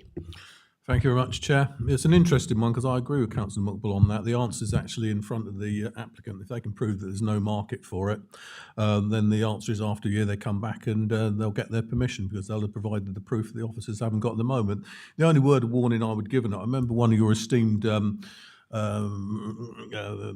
former chairman or chairwoman. She was a lady when I was first involved in this council. They had a similar one in St Ives, and she actually stood up. She had a regular habit of standing up, and said that a similar unit to this. She ran businesses in town. She said, "I wouldn't have it if it was free." She said, "Because you can't run a sustainable business in it," and that's what the applicant has got to prove, that there is no need for that type of unit and there's no one wants it, and they haven't done that, which is unfortunate, because I seem to feel that what they want to do is probably the answer to it, but they've got to go through the right steps. Because the problem is with this one, I can see a good argument, but you could bring some other ones forward where we're going, actually we really need to protect this, and so you've got to do things in the right way. So I'm quite happy to second the motion if you take that, Chair. Thank you very much, I will. Councillor Niche. I wasn't going to bother after that. No, basically, to me, it's a straightforward one. Doesn't comply. They just need to do marketing. And just bear in mind, I think we're right in saying it's not because it was a post office, it's because it was a shop. So the fact there's a shop disappeared, therefore they need to market it as a shop. End of. Thank you very much. So we have a proposal of refusal from Councillor Mockball, which has been seconded by Councillor Dew. All those who are in favour of refusal, please raise your hand. 1, 2, 3, 4, 5, 6, 7, 8, 9, 10, 11, 13, 14. That is unanimous, so that has been refused. We will move on to item 4B on the agenda, which is a planning application in Abbottsley. This will be presented to us by our planning officer, Andrea Doland.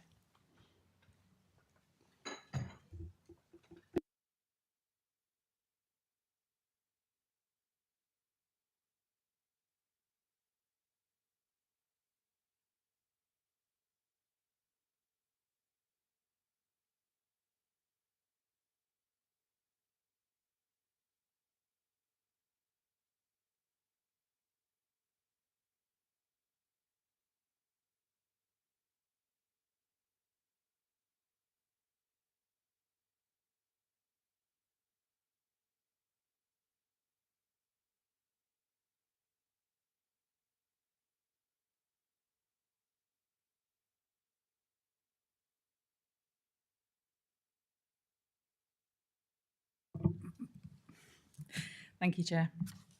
Good evening, committee.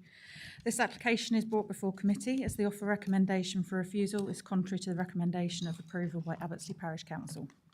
The application seeks permission to site a mobile home as defined by the Caravan Act without concrete foundations and describes the mobile home as a 2 to 3 bedroomed unit. The application information and plan include details of a garden shed, vehicle access, permeable driveway, charging points for electric vehicles, a ground source heat pump, sewage treatment plant, rainwater harvesting tank, and ground screw foundations.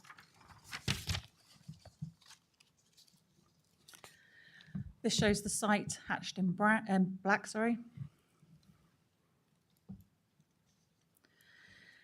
this is an aerial image of the site which shows, sorry, my mistake. Can you go back one, please? Thanks. So the site hatched in black is situated to the southwest of Abbottsley Village and is in a triangular parcel of land, approximately 130 metres in length, 75 metres in depth at the greatest point, and 17 metres, which it tapers down to. The site is situated adjacent to Pittsdean Road, which forms the easterly extent of the site. And separated by Pittsdean Road, there are 4 residential dwellings of 45 Blacksmiths Lane and 2, 4 and 8 Pittsdean Road to the east. To the north are 2 residential dwellings of 21 Pittsdean Road and 14 Hardwick Lane, and to the south, Manor Farm, currently operating as a care home. To the southeast of the site and south of 8 Pittsdean Road lie open fields towards Wearsley, and to the west of the site, open fields into countryside towards Abbottsley Downs. The site sits within Abbottsley Conservation Area, and the closest listed building sits approximately 40 metres to the northeasterly point of the application site. The site is situated in flood zone 1.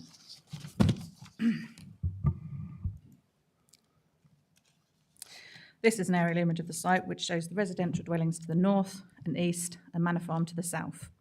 The road to the east of the site, orientated north to south, is Pittsdean Road. This is the site location plan edged in red.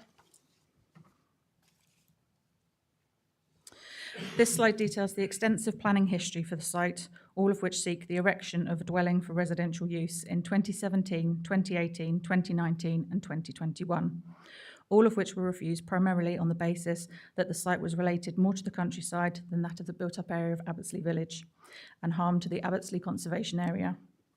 Whilst this application does not seek the erection of a dwelling, the land to which the application refers is considered to include a change of use from paddock land to that of residential, and therefore these applications form a material consideration for this application.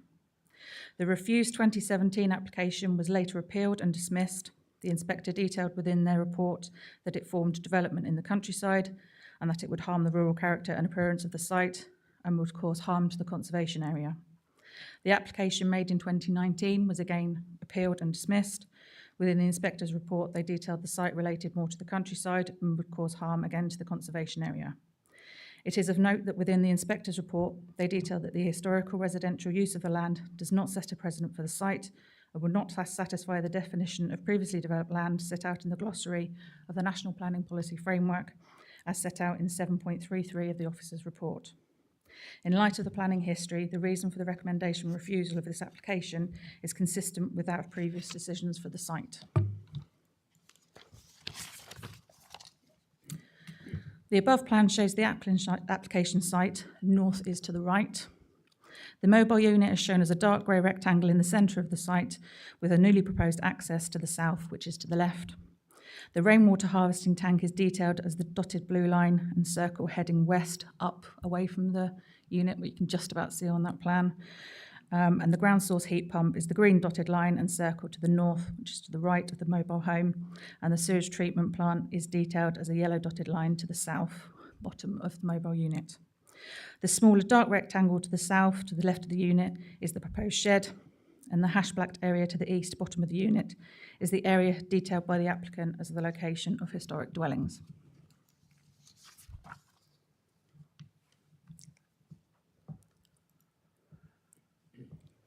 This is a floor plan and front and side elevation of the proposed mobile unit.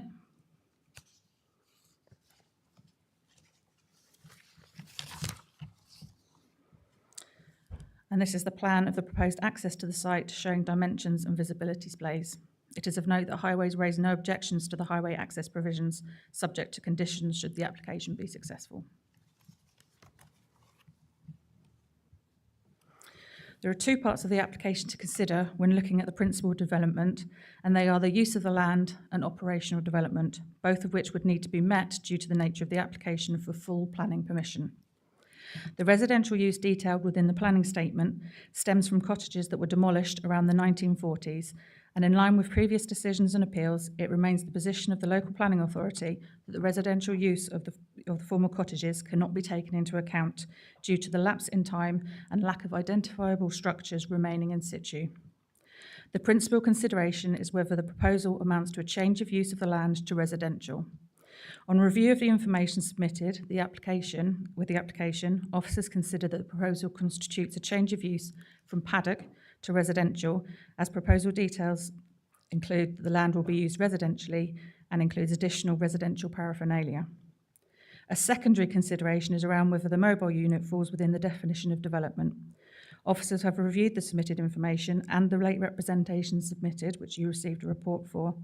However, it remains the position of the local planning authority that there is insufficient information accompanying the application to assess if the mobile home meets the tests for determining if it is a caravan under the Act, and therefore the mobile unit is treated as operational development. Therefore, in terms of the principle of development, officers consider that the primary consideration regarding that the change of the use of the land and the secondary consideration that the mobile home unit forms operational development lead to the proposal's assessment against the relevant policies that apply.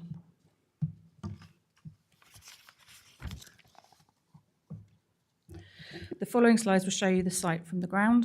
So this is the site looking north from Pitstein Road. The north part of the site from the informal access currently in place. Looking to the west, Manor Farm can be seen in the top left hand of the picture with the blue container. Looking at the south part of the site from the informal access.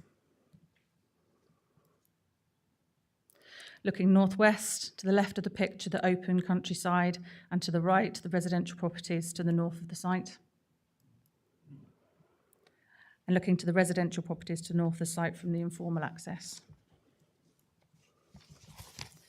And finally, looking east to numbers 2, 4 and 8 Pitstein Road from the informal access. This final slide shows the offer recommendation for refusal for the following reasons.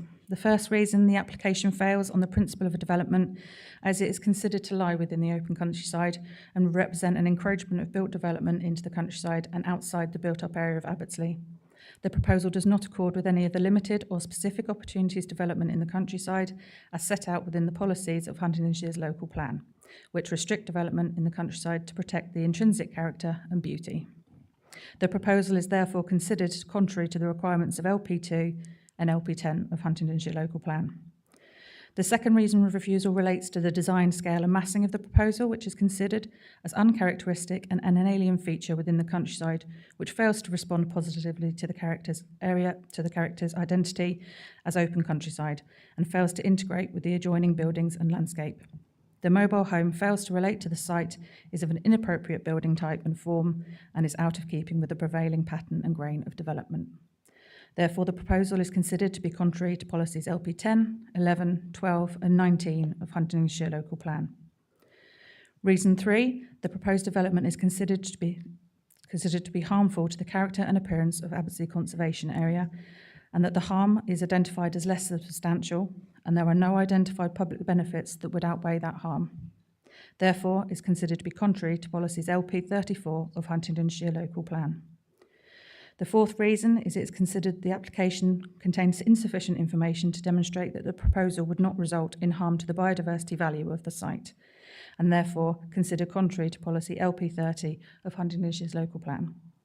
And finally, the application was not accompanied by a completed unilateral undertaking provision for wheeled bins, however, was tried to be rectified by late representation. However, this remained incomplete, and therefore the refusal remains. The proposal is therefore considered to be contrary to the policy 4 of Huntingdonshire local plan. Thank you very much. For this particular application, we have 3 speakers. Our first speaker is Councillor Stephen Cutter from Abbottsley Parish Council.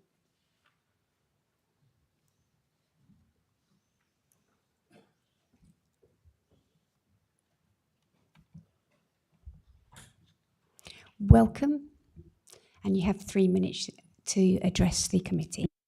Good evening, Chair. My name's Councillor Stephen Cutter, and I'm here as a representative of Abbottsley Parish Council to relay the view of the parish regarding the planning application. I'm sure you've all read this, but I'd like to read the recommendation again so it's fresh in your minds.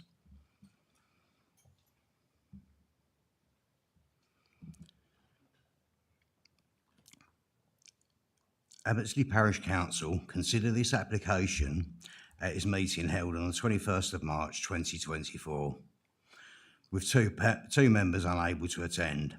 The 5 members present voted with a majority of 4 to 1 to recommend approval. 1 councillor voted to recommend refusal of the application, but for the purposes of response, only the reasons supporting the Parish Council recommendations are included here.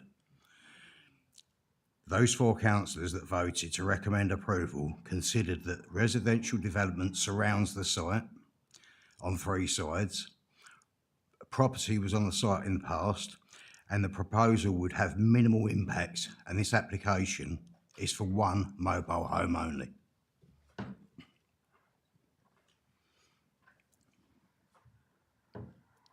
Excuse me. I'd like to say that at the meeting, there was a really good turnout of the parishioners, the general public that supported Mr. Jeffrey's planning application. And as you've read before and seen before, we've turned down many applications. However, this time we didn't. I don't know if you've seen the photos that were took by the RAF. They're in the archives fairly locally. they really clearly show a residential building on the site. And I think it's got historical significance. Also, parish knowledge of the village should certainly be took into consideration. At this time, we're waiting for the conservation area of Abbottsley to be defined. I believe a deadline by the summer of 2024. I am at this moment unaware of any updates. However, I do personally think that White's Paddock could or should be redefined. And I don't believe that a conservation area could be established if it hasn't been reviewed in over 40 years. I'd like to finish by reaffirming that the Parish Council do support this application, and by attendance and support, so do many of the village. Thank you. Thank you very much. Are there any councillors that wish to ask any questions to this particular speaker? There are no questions, so thank you very much for joining us. Our next speaker is Councillor Stephen Ferguson.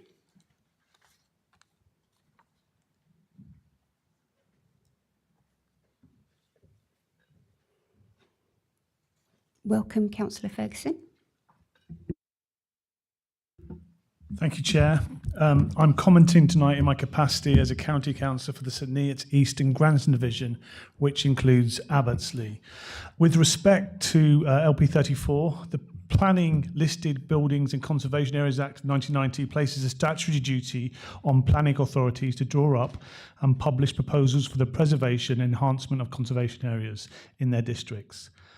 Planning authorities also have a statutory duty to review their conservation areas from time to time. Unfortunately, the Abbottsley Conservation Area has not been reviewed since it was first implemented 49 years ago, despite multiple requests from parish, district and county councillors and a recent commitment to do so. In 1975, the year in which the conservation area was established, the population of Abbottsley was just 330 people. And the conservation area was designed to preserve the agricultural nature, including the 8 farmsteads that were then located in the village. During the 49 years since its establishment, the character of the village has changed enormously, especially at the margins. All 8 of those historic farm properties that the conservation area was designed to protect have been converted into residential or commercial buildings, and some of them have been demolished. In 1975, White's Paddock would have been outside the village boundaries as part of the curtilage of Manor Farm, which, as you've just heard, is now a large residential care home. Today, White's Paddock clearly lies inside the existing boundaries of the village. It is surrounded on all 3 sides by development, and it's overlooked by elevated residential properties across the road to the east. Paragraph 197 of the National Policy Planning Framework clearly states that when considering the designation of conservation areas, local planning authorities should ensure that the area justifies such status because of its special architectural or historical interest, and that the concept of conservation is not devalued through the designation of areas that lack special interest. White's Paddock is clearly one of these areas that lacks special interest. It is not a site of any historical or architectural significance, and it could not be used for any agricultural purposes in any meaningful sense. This application looks like an infill development because it is an infill development. I am confident that if the planning authority took its obligation to review the conservation area seriously, any reasonable review would determine that White's Paddock should not be included in the conservation zone. Historical photos clearly demonstrate the site has previously been used for residential purposes and that a cottage was previously located here. Importantly, this development has strong public support, and it has support from residents of the village and the parish council, and support from me as county councillor and previously from former district councillor, Councillor Richard West. There is an important principle at stake here. If we put the needs of an out-of-date conservation area that in reality conserves nothing over the genuine need for the sustainable growth of the village, we go against the explicit wishes of parish council, then we're letting our community down. Thank you, Chair. Thank you very much. Do we have any questions of clarification for this particular speaker? No? Thank you very much, Councillor Ferguson. We have another speaker for this particular application, Simon Jeffries.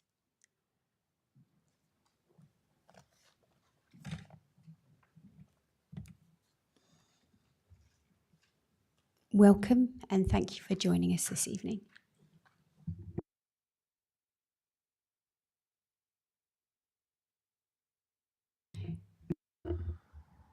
Good evening, Chair and Council. As we've heard, this application has got considerable local support. The mobile home, the case officer says it's not compliant with the definitions of a Caravan Act. The supplying company only give the compliance certificates out to an applicant, to a purchaser, upon receiving a 20%, in this case £40,000, non-refundable fee to do so. But on all their documentation, they do actually state that it is fully compliant. The conservation area is just a massive hot potato in this application. It's not been reviewed, had any appraisal done on it in 49 years, no, just short of 49 years. It has, in fact, had 50.5 houses built on it. The neighbouring site, which is a Manor Farm care home, is a 68-bedroom care home in one development and another 7-bedroom in the second development, which makes it in the top 10% of care home sites in the United Kingdom. So surely that has stretched the village. And the application site is in the residential 20-mile-an-hour speed limit area, which was implemented to protect the residential area. And the site lays within that. With regards to the, finally, with regards to the UU application, when I submitted that, I erroneously left one number off of it. And that has been submitted this morning correctly, and I've got a receipt in my hand for it. This is Huntingdon District Council's idea of a receipt, which is a post-it note with a stamp on it, but this is all the receipt we could get for when we handed that in. So I do apologise, it's a very, very small receipt which is available to you. Homelessness is a major problem in rural areas, and decisions of local planning authorities can make local people homeless. There's no suitable other housing in the village for me and my family. I've lived in the village for over 30 years. I merely wish to see my days out in the village that I support, love, and am an active member of. We are fortunate enough to have now, thanks to Dr. Nick Johnson, a relatively okay bus service to both Cambridge and St Neots. We've got a vibrant village community, which I consider myself part of. Unfortunately, we've still got a pub. I'll leave it at that. Thank you very much. I'll take any questions. Thank you very much. Do we have any questions for this particular speaker? There are no questions. So thank you very much for joining us this evening.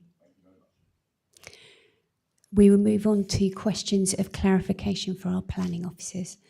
Do any councillors have any questions that they would like to ask our planning officer? Councillor Mockball. Thank you, Chair. My question is about the conservation area, because we've heard quite a lot about it tonight. Can we sort of talk about that in terms of how we're getting on reviewing the conservation area? Are we allowed to?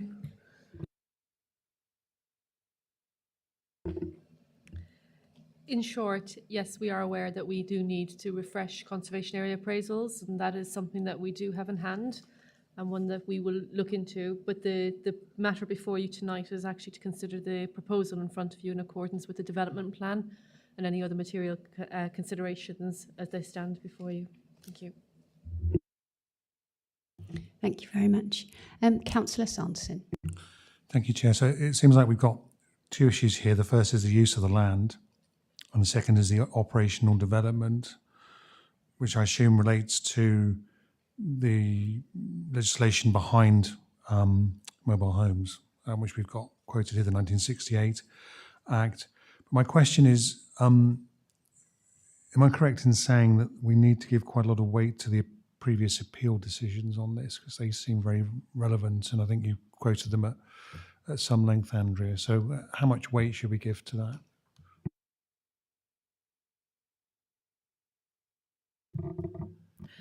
Thank you.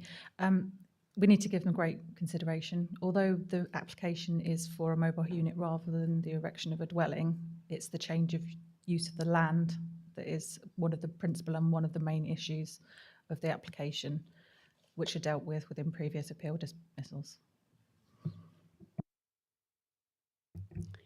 Are there any other questions, clarification? Councillor Hassel. Yeah. So just to clarify that last point, it was the planning inspector who. So I think one of the arguments that was put forward was, there was an existing dwelling, but when it was taken to the planning inspector said that there was no. Is that correct? Sorry. Yes. So the 2019 appeal. In the inspector's report, he detailed that the previous use of the land as residential had the time between it being used as residential in 1940s and now has lapsed and couldn't be taken into precedent. And part of the legislation talks about there being some sort of remnants of a building or property there. There is no visible property, or it's a paddock, so we can't take that into consideration. Are there any other questions or clarification? There are no other questions, so we will move on to the discussion. Who would like to start the discussion for me today? Councillor Dew? Someone's got to start, but it's a really difficult one. I have a certain huge amount of sympathy with Mr. Jeffries on this because he keeps coming back. But I think the problem we've got is every time it's come back with a different applications, it's been refused by us for reasons that I think were valid. He's then appealed, and they've been not only supported by the government inspector, but in the case of Usoma, the previous use of land actually reinforced, which makes it more difficult. With the reasons we're looking at tonight, I mean, there's a lot of effort put into the conservation area, and I think there is an argument that needs reviewing, but that's not for this evening. But there are other reasons, like the fact it's, effectively treated as in the open countryside and it's undeveloped land at the present time, and those are two reasons that the inspector levered heavily in on. As I say, he did support the fact that the conservation area was there as well. He didn't actually criticise the fact it hadn't been reviewed for the best part of 70 years. That's right, 75 years nearly. But since it was originally taken in, it hadn't been reviewed for like 49 years. But, he seemed to think that was fine enough. And the problem I have with it is, having done this for a long while, I appreciate that, we in our semi-judicial review we're in, what the inspector has said in the past, and as the officers have said, has a great deal of weight. So yeah, we can argue that the local conservation area needs review, but if that was the only reason, I could come up with an argument around that tonight to kick this down the road for a little while. But when it comes back and it's still not dealing with the fact that it is in the open countryside, there's an argument it is or it isn't, but we have our local plan rules about that there is, and that's been supported by the inspector in the past. He said it's a rural location, he still thinks it is, and he said that, and also that it's not previously developed, and I haven't said anything to lead me away from that tonight, which is unfortunate, and I don't know what the answer is because I so desperately want to find a way through this, but I don't think with the rules we have to work with there is an easy way through it, and I'll leave it then and let you see what other members have got to say. Thank you. Thank you very much. Do any other councillors wish to speak? Councillor Butler. Thank you, Chairman. Yeah, Doug's got it right, really. I mean, I'm very sympathetic towards this.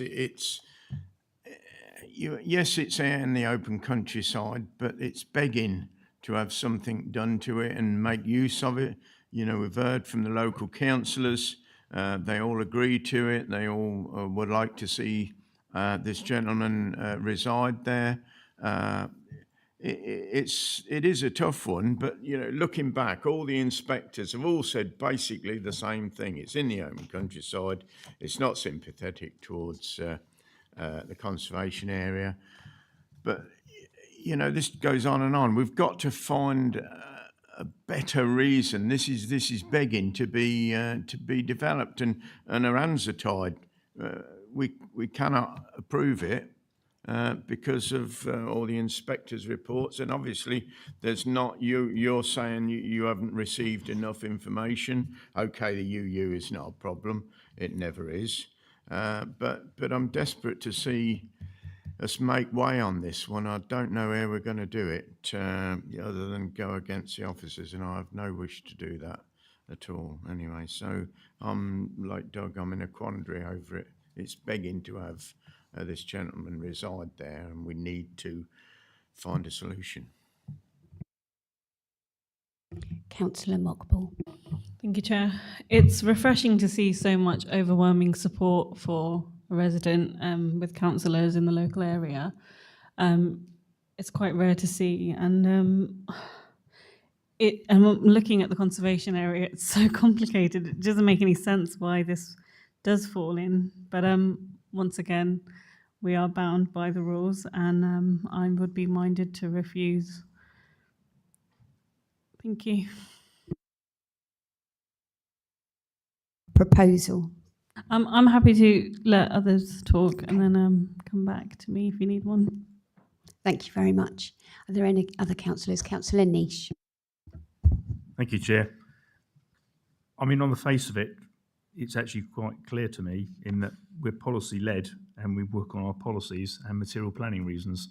And actually, everything that's been put in there, whether you agree or disagree with whether it's in date or out of date, it's still in date because it hasn't lapsed. So the fact is, it is still part of the conservation area. But it isn't just that. And as others have said as well, it's in the countryside. In my view, according to all our policies currently, the design is different. I don't think it's necessarily going to enhance the area. It doesn't detract too badly because they do look quite nice on those mobile homes. But if you haven't got the information supplied, how can you say whether it is compliant or non-compliant? So for me, I think, you know, all the reasons, excepting the bins, because I think they can always be overcome, but that's fair enough, we put it in. I think for all those other reasons, 1 to 4, definitely, I think it's I'm down there for refusal, I'm afraid, so I'm happy to second or propose that it's refused on those policy reasons. Thank you. I'll accept that as a proposal. Are there any other councillors that wish to speak on this particular application? No? So, Councillor Mockball, would you be willing to second that?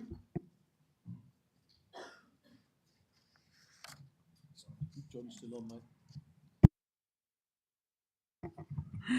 It's like something's telling me not to speak. Regrettably, yes, I will have to second this for refusal, unfortunately. Thank you very much. So we have a recommendation of refusal from Councillor Niche and seconded by Councillor Mockball. All those in favour of refusal, please raise your hand.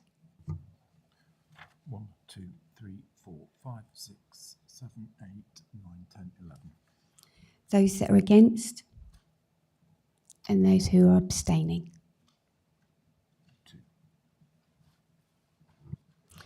So that application has been refused. We will move on to item 4C on our agenda.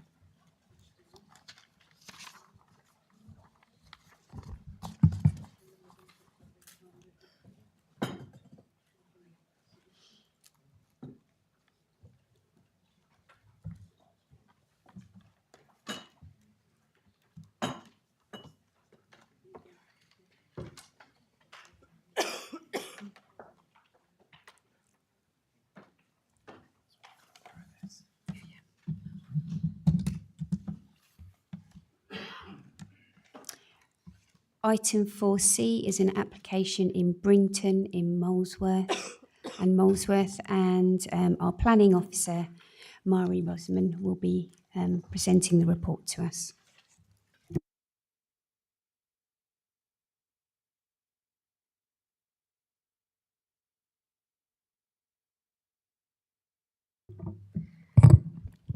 Good evening again, Chair and members. And so this application is for the erection of 3 houses at the land south of Hill Place in Brington. It is at Planning Committee as the officer's recommendation of refusal is contrary to that of Brington and Molesworth Parish Council. I have received the late rep from the agent, which was received after the late representation's report was published. And I'll just read out a summary. So the agent does not agree with the officer's appraisal that the current site provides a clear distinction between the 2 groups of housing, or that additional dwellings adjacent to the countryside would reduce the gap between the 2 areas of development to the detriment of the character and appearance of the area. Agent also puts forward that at year 9, the proposed trees would provide a clear separation gap between the 2 areas of development and would obscure the proposed dwellings from public view. When viewed across the open space looking to the west, the agent disagrees that the site is not refusable in principle, given that it is a matter of planning judgment as to whether the proposals would have an acceptable effect on the character of the immediate locality and the settlement as a whole. Agent notes that there is support for the application from neighbouring occupants, which outweighs the officer's view, and disagrees that there would be any overlooking issues as the proposed fence would obscure views from plot 3 to number 16 The Green to the south.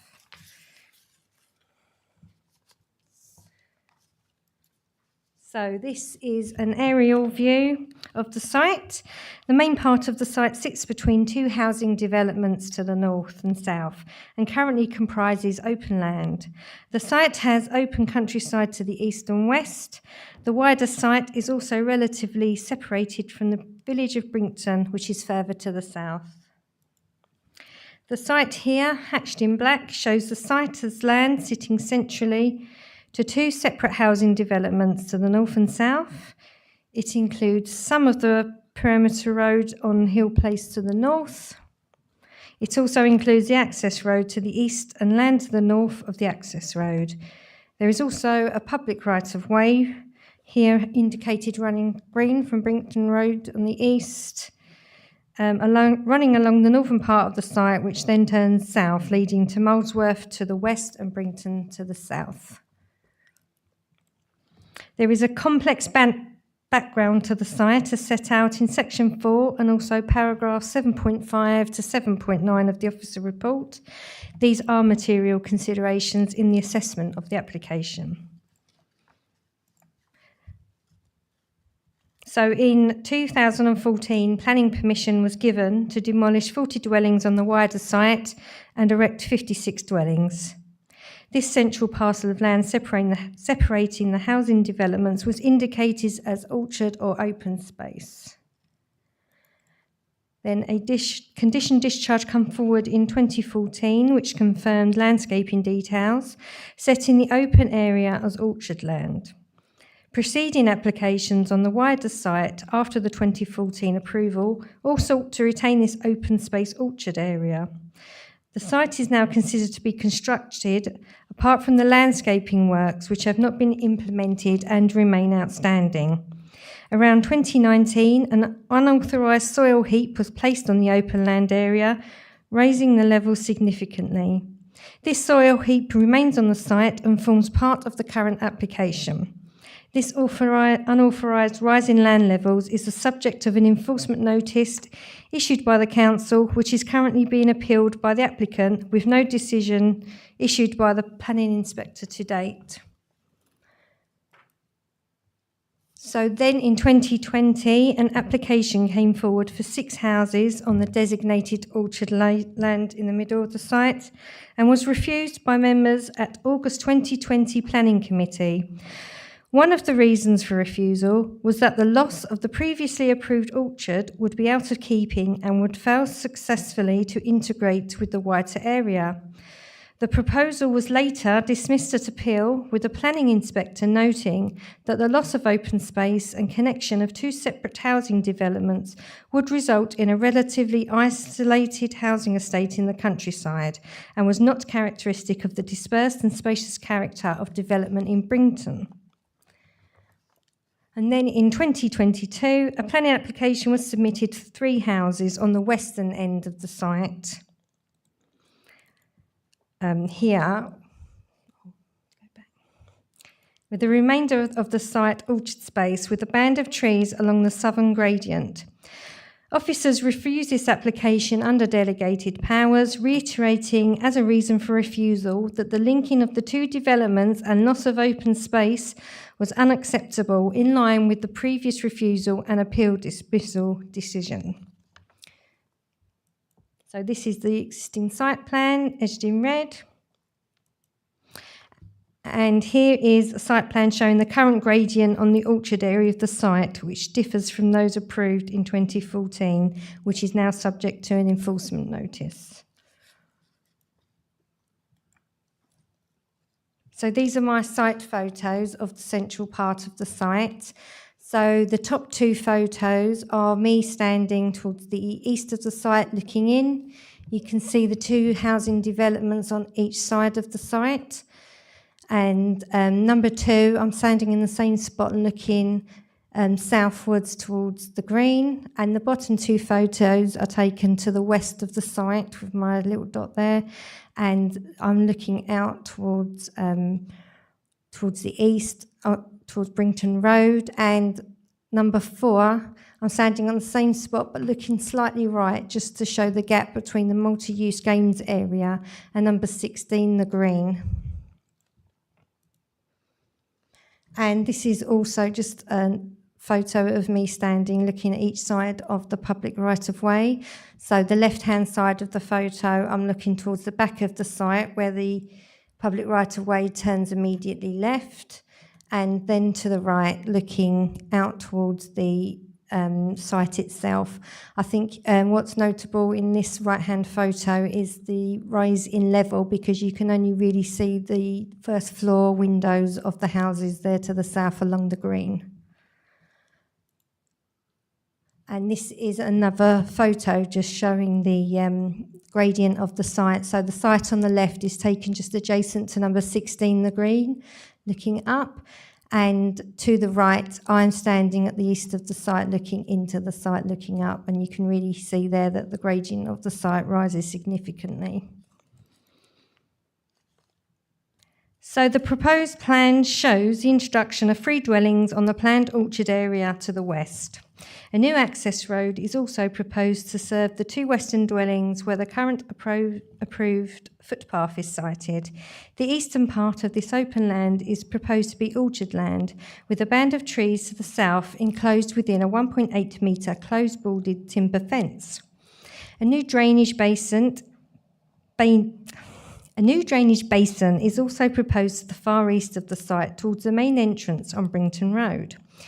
It should be noted by members that this proposal is for essentially the same scheme as that refused in 2022, with the notable additions of the surface water basin, with plot 1 being reduced in height so it is now a single-storey dwelling, and on plot 3, two front first floor dormers. These have been removed to address overlooking concerns to neighbouring dwellings. So these are the plans and elevations to plot 1, which would be a single-storey 2-bedroom dwelling with a thatched roof. And this is plot 2 that sits adjacent to the public right-of-way. This is a 2-storey 4-bedroom dwelling. And next to it is plot 3, which is also a 2-storey 4-bedroom dwelling. And here are the proposed garages. So plot 1 has a garage just to the southwest, with plots 2 and 3 having garages adjacent to each other. And this is the landscaping plan showing the proposed orchard and planting along the gradient to the south and to the proposed dwellings. The orange line with dots indicate a 1.5 metre closed boarded fence.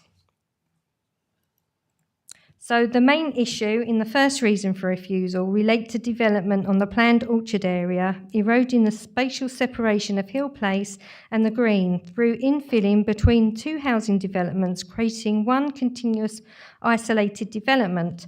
Furthermore, the proposal would segregate part of the open orchard land with fencing and retain artificial ground levels which are subject to enforcement action. Members should be mindful of previous refusals on the planned open area for residential development, including in 2020, which was determined by members and subsequently dismissed as appeal, and the 2022 refusal, which considered a similar scheme to the one before us today, which was based on the same reasons for refusal in previous decisions, which were based on the assessment that a continuous built-up area on the wider site would be out of character with the rural and spacious nature of the wider village. These are material considerations, and members should pay due regard to consistent decision-making whilst considering the site. Members should also consider the introduction of a 1.8 metre fence enclosing the strip of planting and trees to the southern boundary of the open land, which would further reduce the designated open amenity space further, and that the existing levels on the site are artificially created after the original planning permission was approved, and our works are currently unauthorised and subject to ongoing planning enforcement notice. The second reason for refusal relates to unacceptable overlooking impact from the proposed plot 3 eastwards to the private rear amenity space to number 16, the Green. This is a plan showing the raised levels on the site. There is an approximate 4 metre difference in levels between the dwellings to the south on the Green and the current open space where the 3 dwellings are proposed. And these photos indicate the difference in site levels on the planned open orchard area. So this dwelling to the right is number 16, the Green. It sits to the east of plot 3, and these photos were taken roughly at the site of plot 3, looking down, and indicates the opportunities for overlooking. This site section drawing at the top shows the relationship between plot 3 and the Green. This fence, wait, if you go back, can I just... So this fence here, if you can see, this fence here that you can see is the existing fence that is to the rear of number 16, the Green, and this fence here is the proposed fence. So this is plot 3 looking towards the Green, and this seen at the bottom just shows plot 1 and its relationship to the Green to the south. It should be noted by members that the applicant has caused this significant rise in levels, which remains the subject of an ongoing enforcement notice. Nevertheless, the fence, especially on this western side, is regarded to be unacceptable due to its out-of-character appearance compared to the rest of the site. Therefore, its removal would cause undue overlooking to number 16 to the east, as the ground floor window would be within the 21 metre distance requirement as set out in the HDC District Design Guide. It is therefore considered that the proposal causes undue overlooking impacts to the dwelling to the east, number 16, the Green, and is therefore acceptable. Therefore, although the Parish Council support the proposals, it is officers' view that the site does not meet planning policy, and therefore it is recommended to refuse the application in line with the officer recommendation for refusal as set out in section 8 of the officer report. Thank you, Chair. Thank you very much. We have 3 particular speakers for this application. Our first speaker is Councillor David Fryatt from Brington and Molesworth Parish Council.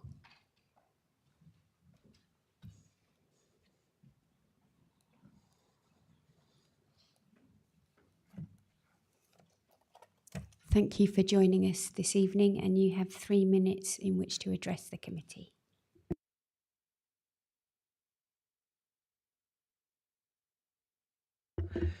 Thank you, Chair. My name is David Fryatt. I am the Chairman of Brington and Molesworth Parish Council.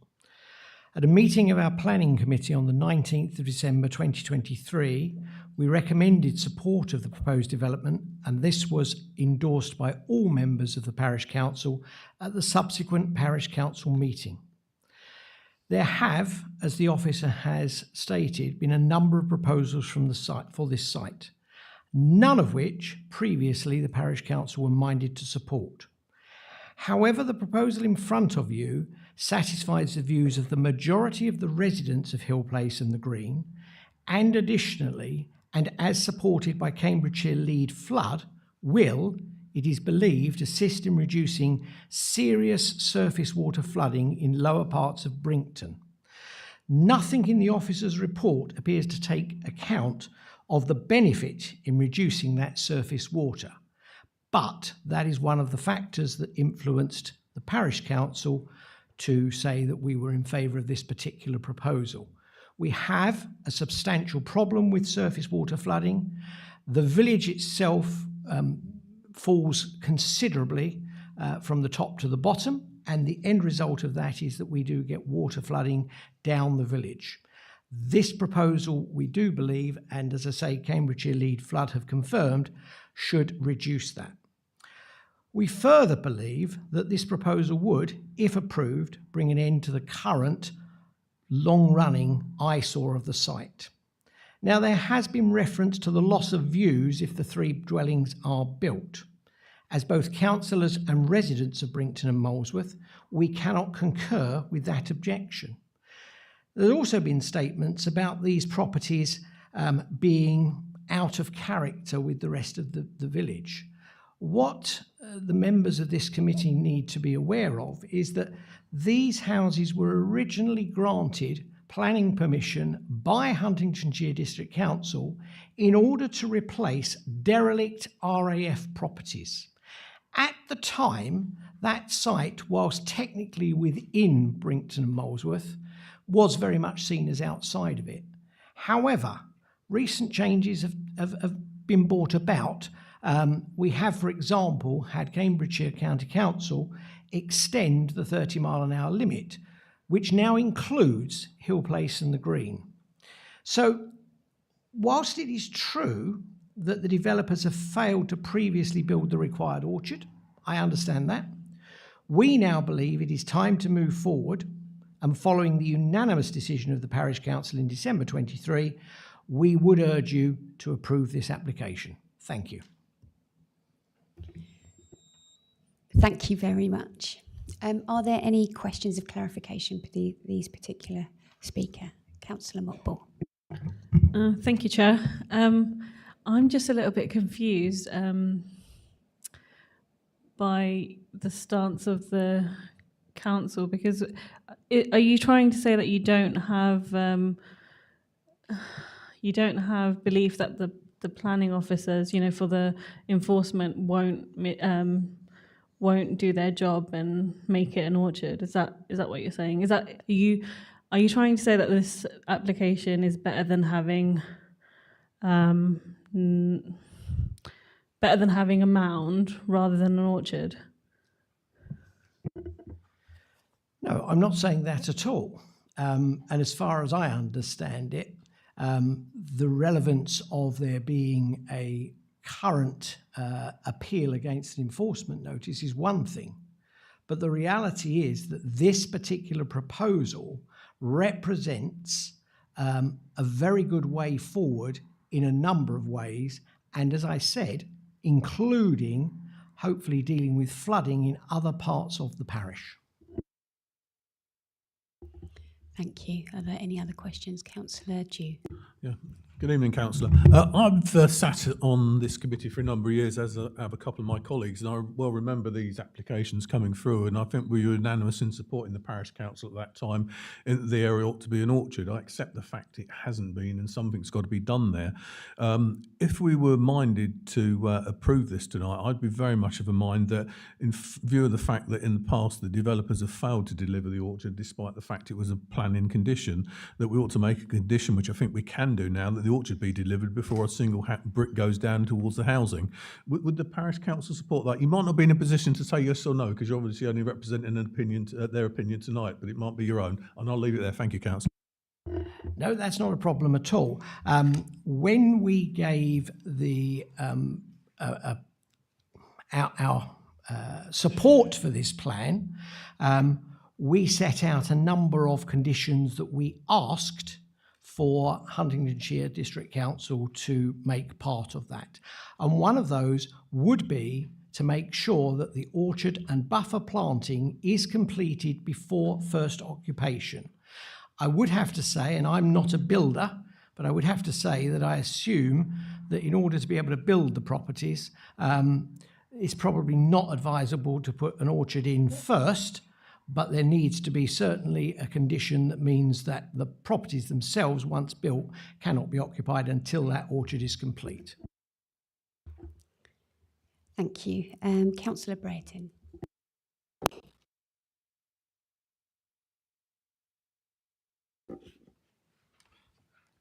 How would building 3 houses alleviate flooding in the rest of the village? Thank you. We have a problem in the village, which is that the village is constructed on boulder clay. The village falls, I don't know the exact figure, but it's something like 10 metres from the top of the village to the bottom of the village in a very short space of time. And water funnels down. Now, part of this proposal is to put tanks in place as part of this project, which will capture water from Hill Place and the Green and hold it back so that it doesn't just fill up the sewer that's running down the middle of the road. The difficulty we have is that that particular drain, there is a point in the high street where it effectively crosses the road. Now it falls, and I can only sort of demonstrate this to you, it falls from a pipe at this height into a pipe at this height, okay?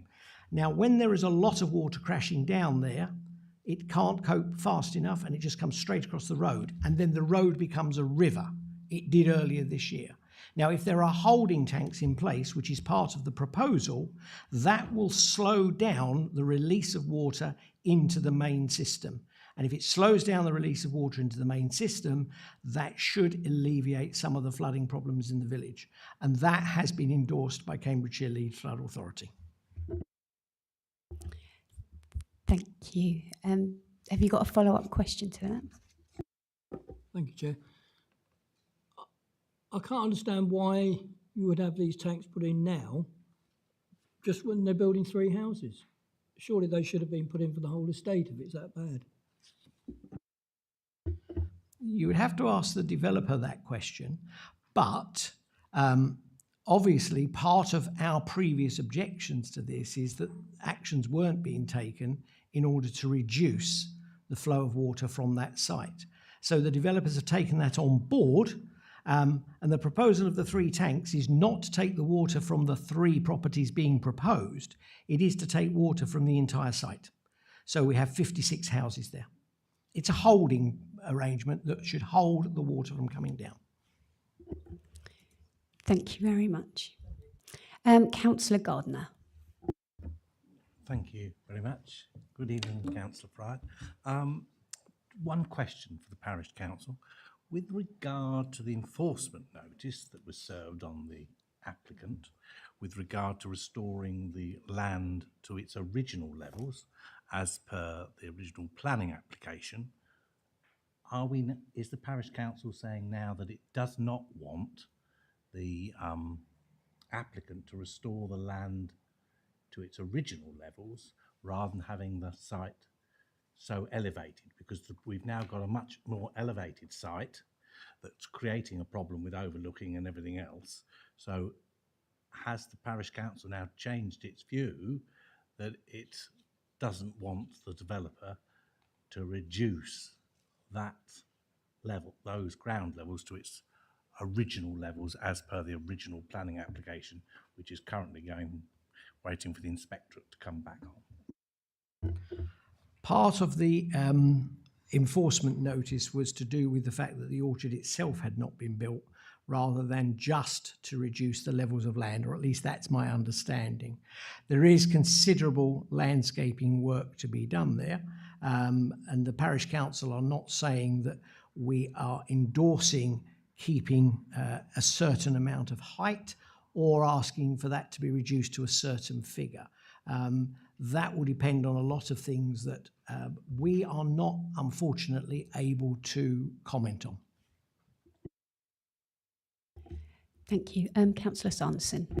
Thank you, Chair. I'm just interested in the Parish Council's view on reason 2 to refuse, which is the topography of the site, levels sloping down to the south, result in harmful overlooking from the front elevation windows of plot 3, causing a loss of privacy to the garden in number 16, the green. When we visited the site, that seemed pretty obvious to me that was going to be a problem, and I'm surprised the parish haven't picked up on that, or did you pick up on it and feel that it wasn't significant enough? No, we certainly didn't think it was insignificant, to be quite clear. However, the submissions that have been made to us as a parish council have convinced us that the overlooking is not actually going to happen. It's as simple as that. In what way does it not happen? It's clear to me and clear from the designs that there will be overlooking. Because of the angles as we can see it, and we're not planners, but from the angles as we can see it, we cannot see that represents an issue. Thank you. Are there any other questions for this speaker? In that case, thank you very much for joining us this evening. We have another speaker for this particular application, which Tony is going to provide for us. So this is a statement by the ward councillor, Councillor Jonathan Gray. Chair and fellow councillors, I apologise for not being able to be present this evening. I would like to lend my support to the applicant, the parish council, and as you see from the submissions, a significant proportion of the residents who have lived through the planning sagas of this plot of land. Whilst this clearly will have an impact on the homes nearest to the proposed plots, in the interest of time, I will not lay out in full detail the reasons as these have been admirably done by the parish council and residents. I would rather turn to examining the reasons for refusal, raising questions for fellow DMC members to ponder on. The reasons centre around two particular concerns. One, harm to the character of the neighbourhood. At the moment, the character of the neighbourhood is substantially more harmed by the fact that there is no orchard at all, and that yet another planting season has passed. I consider we are now at a point where you are being asked to make good the enemy of perfect. If this development were to be approved, there will still be a substantial break between the upper and lower parts of the estate, made more prominent by the fact that the orchard will be in front of residents as they enter the site, and will grow largely to hide the houses in question. At the moment, there is clay wasteland. I would ask members, if these homes were built, would it really destroy the integrity of this estate? Whilst I accept the technical notion of infilling, my ward, and probably yours, has far more destructive examples of approved infilling than the proposal before you. Number two, overlooking. I'm unclear that the valid concern expressed by the officers warrants refusal. Plot 3 could indeed look into the garden of 16 the Green, but already so can the residents of number 14 from their upstairs windows. At best, any views from plot 3 to inside the windows of number 16 are from an oblique angle. The district has literally thousands of examples where people can see into other properties, gardens and windows from inside their home. As I write, I am overlooked by homes across the street that are closer than this proposal. I am also unclear why the tree planting should not provide satisfactory protection. This site is to the north of the affected property, so allowing trees to gain height will not impact their light levels. Again, the use of conditions to specify suitable tree species to ensure a degree of privacy should be considered, perhaps using our native evergreen, the yew. In conclusion, I would ask members to support a common sense approach to the application before them. I do not believe you are disregarding our policies. This is a question of interpretation, and I would ask you to think carefully about the strong opinions of the people who actually live here and who, through the management company that runs Hill Place, have a strong vested interest in the attractiveness of their estate. Thank you. Thank you. We have one more speaker, which is the agent, Andy Moffat.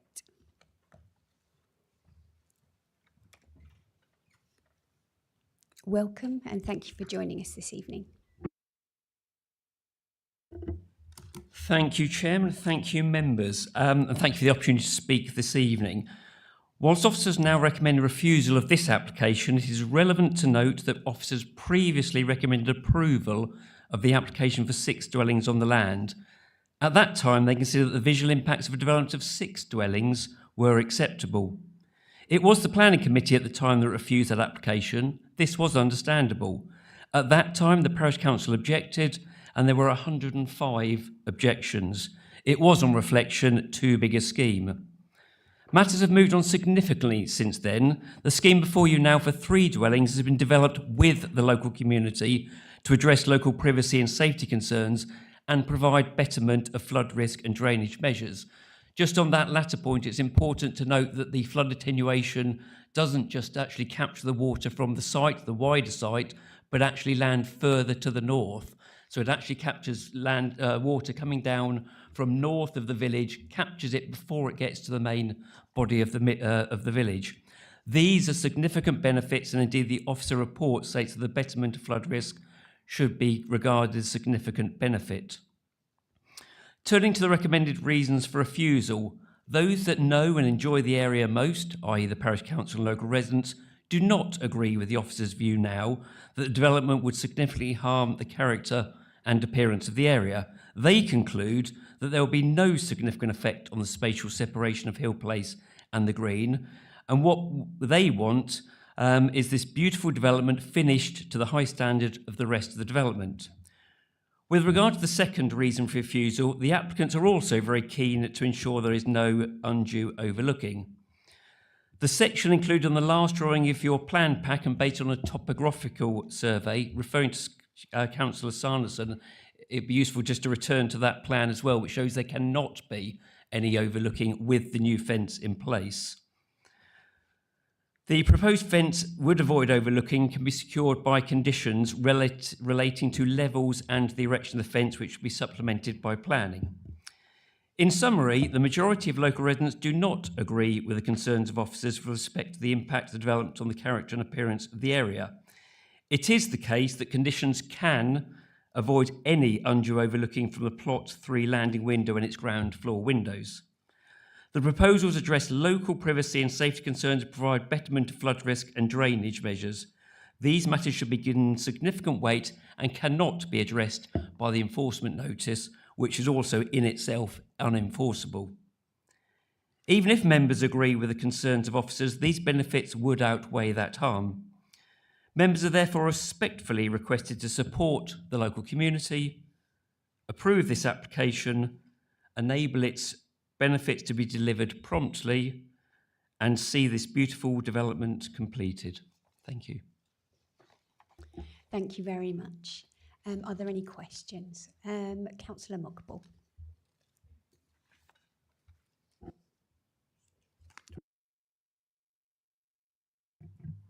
Thank you, Chair. Thanks for coming in tonight. You said that there wouldn't be any overlooking, and you sounded really confident when you said that. But I'm looking at plot 10, and in comparison, in relation to the proposed plot 1, in the diagram here, from the first floor of the plot 10, it shows that there would be overlooking. So I don't know where your point is about the overlooking, sorry. Well, certainly from plot 1, I mean, the officers view themselves that there's no unacceptable overlooking there by virtue of the distances involved. And in fact, the boundary fence there shows that there's no overlooking. So officers themselves in their report are not suggesting there's any overlooking from plot 1. The only one they're concerned about is plot 3, and that's if the fence is not in place. But as you see from the top cross section there, the fence there shows that you can't see down into the garden of number 16. You'll be looking across it, but the fence means that you can't look down into it.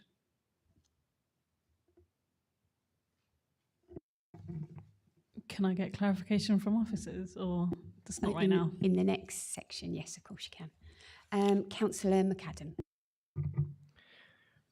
Thank you, Chair. I'd just like to ask why you think the enforcement notice is unenforceable. Thank you.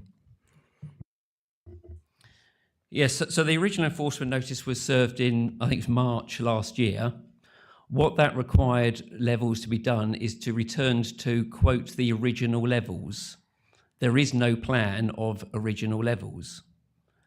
That enforcement notice, because the officers then accepted that point, that enforcement notice was withdrawn.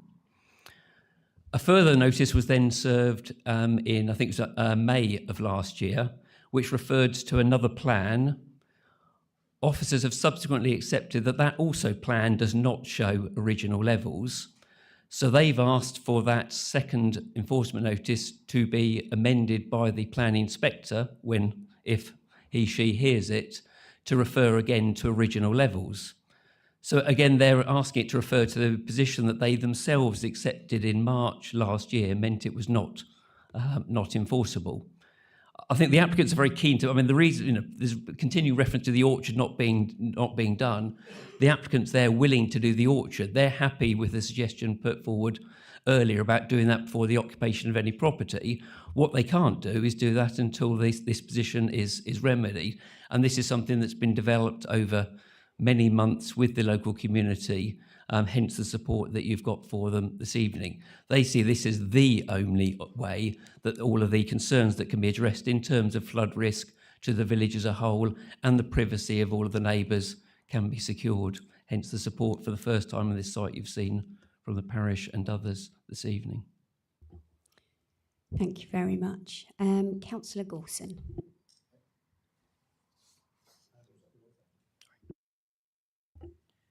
Thank you, Chair. We've heard how the parish council are dependent or are looking to reduce the flooding effect. Now, in here, I can see that the LLFA are understanding that these extra 3 houses will restrict surface water discharge to 2 litres per second. But you then said earlier about this will also impact on further up the line. So is that 2 litres per second just from that site with the extra on top of that, what's already? So in other words, it's going to be higher than 2 litres, so it will still cause flooding. Can you respond on that, please? Yeah, no, so from the site, the main body of the site where the houses are going, it'll be limited to 2 litres per second, so that's still greenfield rate. What we're concerned, it might be helpful if we've got a site layout plan, just to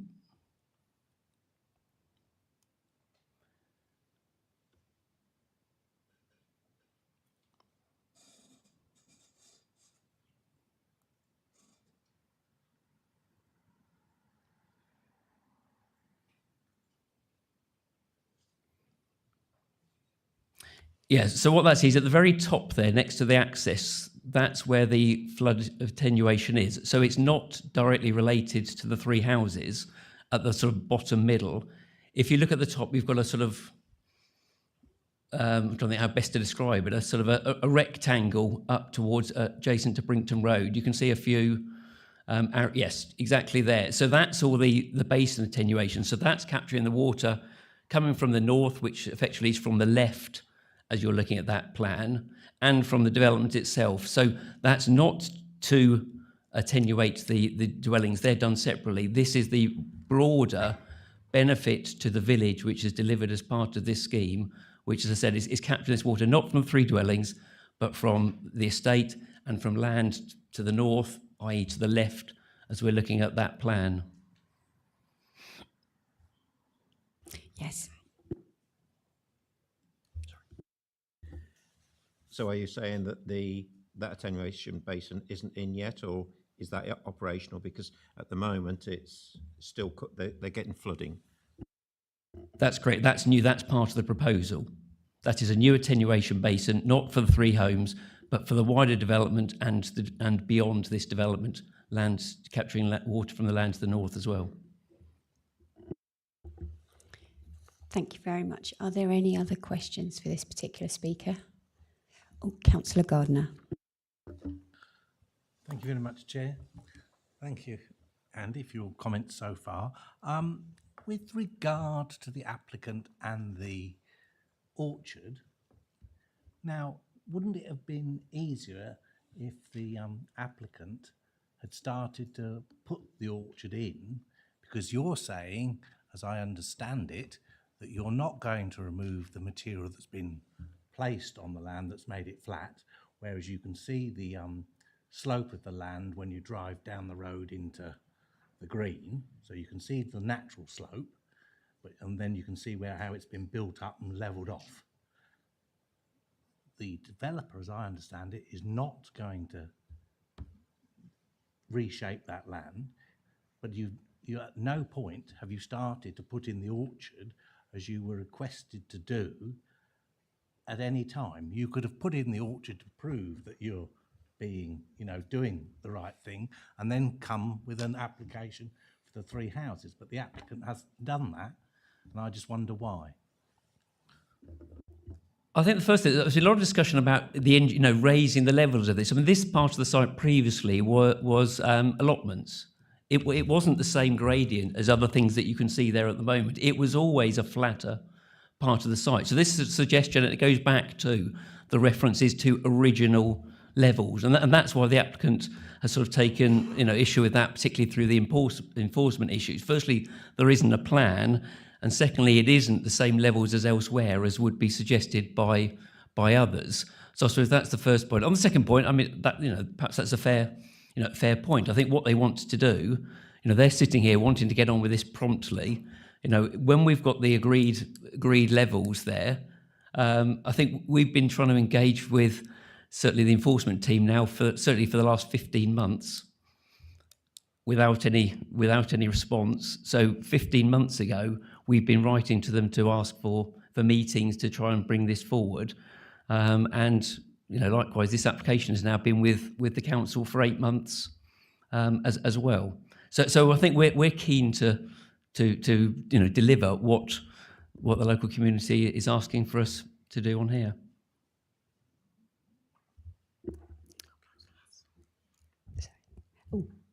Councillor Hassel. Could you just confirm to me that the developer has raised the level of what was the proposed orchard site? I mean, there has been some changes of levels, but not to the extent that's being suggested. That site was always flatter than that one. So no, there's not the significant engineering works that have been suggested this evening.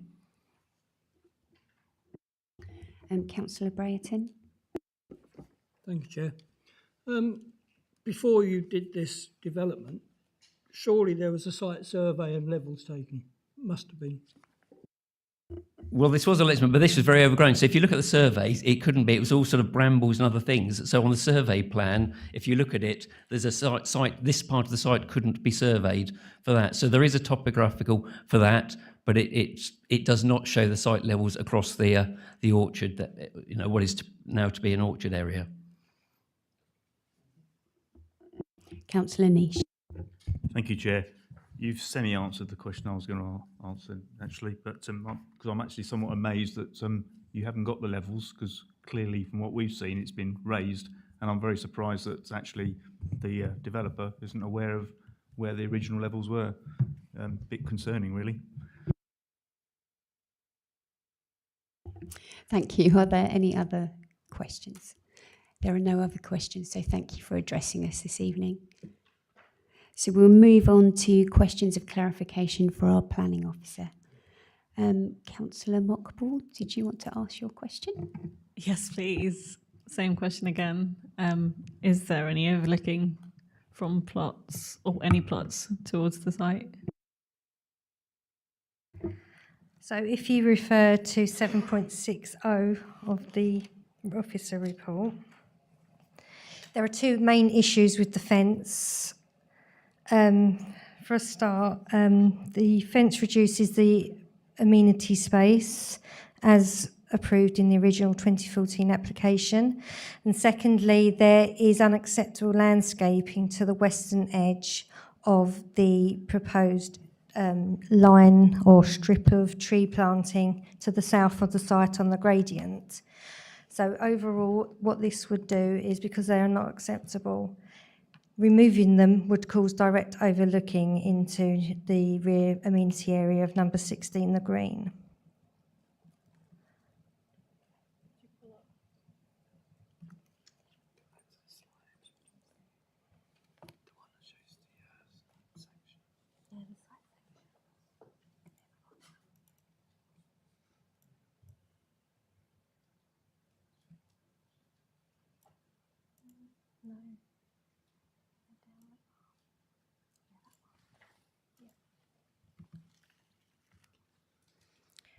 So you can see the site section here on this. This is plot 3 overlooking towards the green. This fence here is existing and this is proposed. So it's showing that there would be no overlooking. However, the fence in itself is not acceptable and would call, if you were to approve it without the fence, it would be undue overlooking to number 16, the green. Councillor Brereton. Thank you, Chair. Do you know why the attenuation basin wasn't built with the original development? If there's a lot of flooding now and that will alleviate it, should that not have been on the original development? I can't comment on previous applications and their acceptability. Through you, Chair, the previous applications will have been considered against the prevailing legislation at the time of their determination. Thank you, Councillor Niche. Actually, mine's on a similar vein, but it's slightly different in the fact that what's stopping the applicant coming back later date to say, I'm not going to put that flood basin in because I'm only putting 3 properties in. So therefore, is it something that can be put in and conditioned on and held to deal with that? Because my concern is that you'll a year down the line say, actually, I don't need to put this in, and could you just make a comment on that, please? Thank you, and through you, Chair. Any application obviously will be issued with a number of conditions, but it is within the gift of any applicant to submit a Section 73 to remove or vary that condition, and it will be considered against the prevailing matters at the time of determination of that application. So, in short, could they come back? Yes, they could. I suppose my supplementary is, and what's the that's a difficult one. The presumption is, I suppose, that if it's for those 3 properties, they could probably get it removed. I'm just surmising. It would be wrong of me to try and presume. It would come down to what were the matters presented at that time, should that be something put before us. But what I will add as well, there has been conversations about levels. I'll just draw your attention to paragraph 7.58 of your report, which touches on the theme of levels and what has been approved as you go into the debate. Thank you.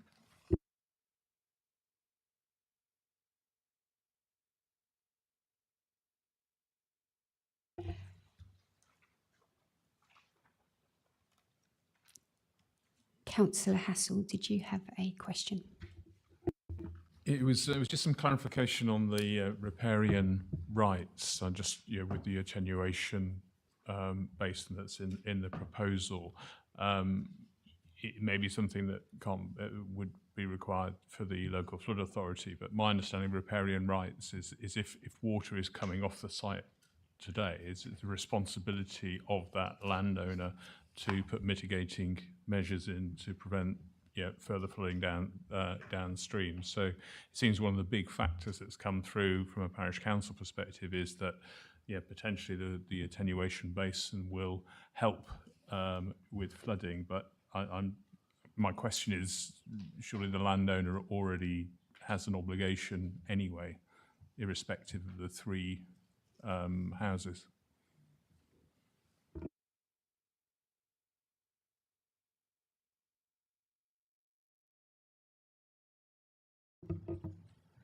Hi, yes we do. We're looking at the proposal in front of us.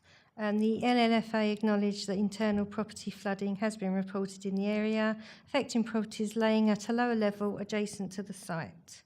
The mapping shows that the site is in flood zone 1 and at low risk of surface water flooding. This is 7.117 of the officer report.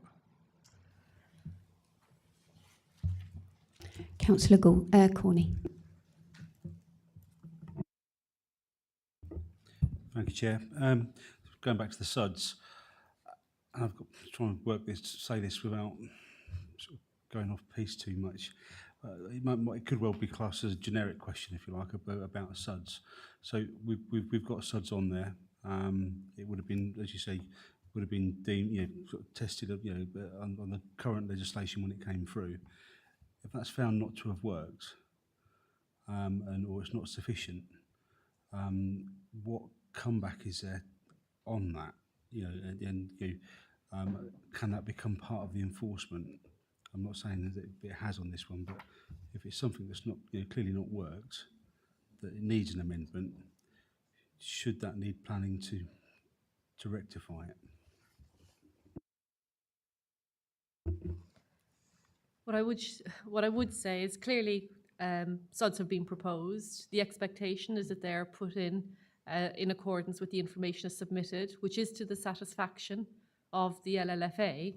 In the event it wasn't to work in the future, the first question that would have to be asked is, was it built in accordance with the approved plans? If it was, then we wouldn't be able to enforce after the fact if the work is being carried out in good faith and in accordance with the approved details. Are there any other questions of clarification? There are no other questions of clarification, so we will move on to the discussion. Who would like to start the discussion? Councillor Butler. Thank you, Chairman. Yeah, I've been involved in this pretty much all its life, I think. It's a long while since I've seen 14 different applications come in for one site, which makes me wonder, will this orchard ever be built? Now, I took this to appeal the last time. It was refused, and we won the appeal, if you like, and they was told to instate the orchard. This has never happened. Will it ever? Forgive me for being very sceptical about this developer, because things have never appeared to be what they are. I took on this appeal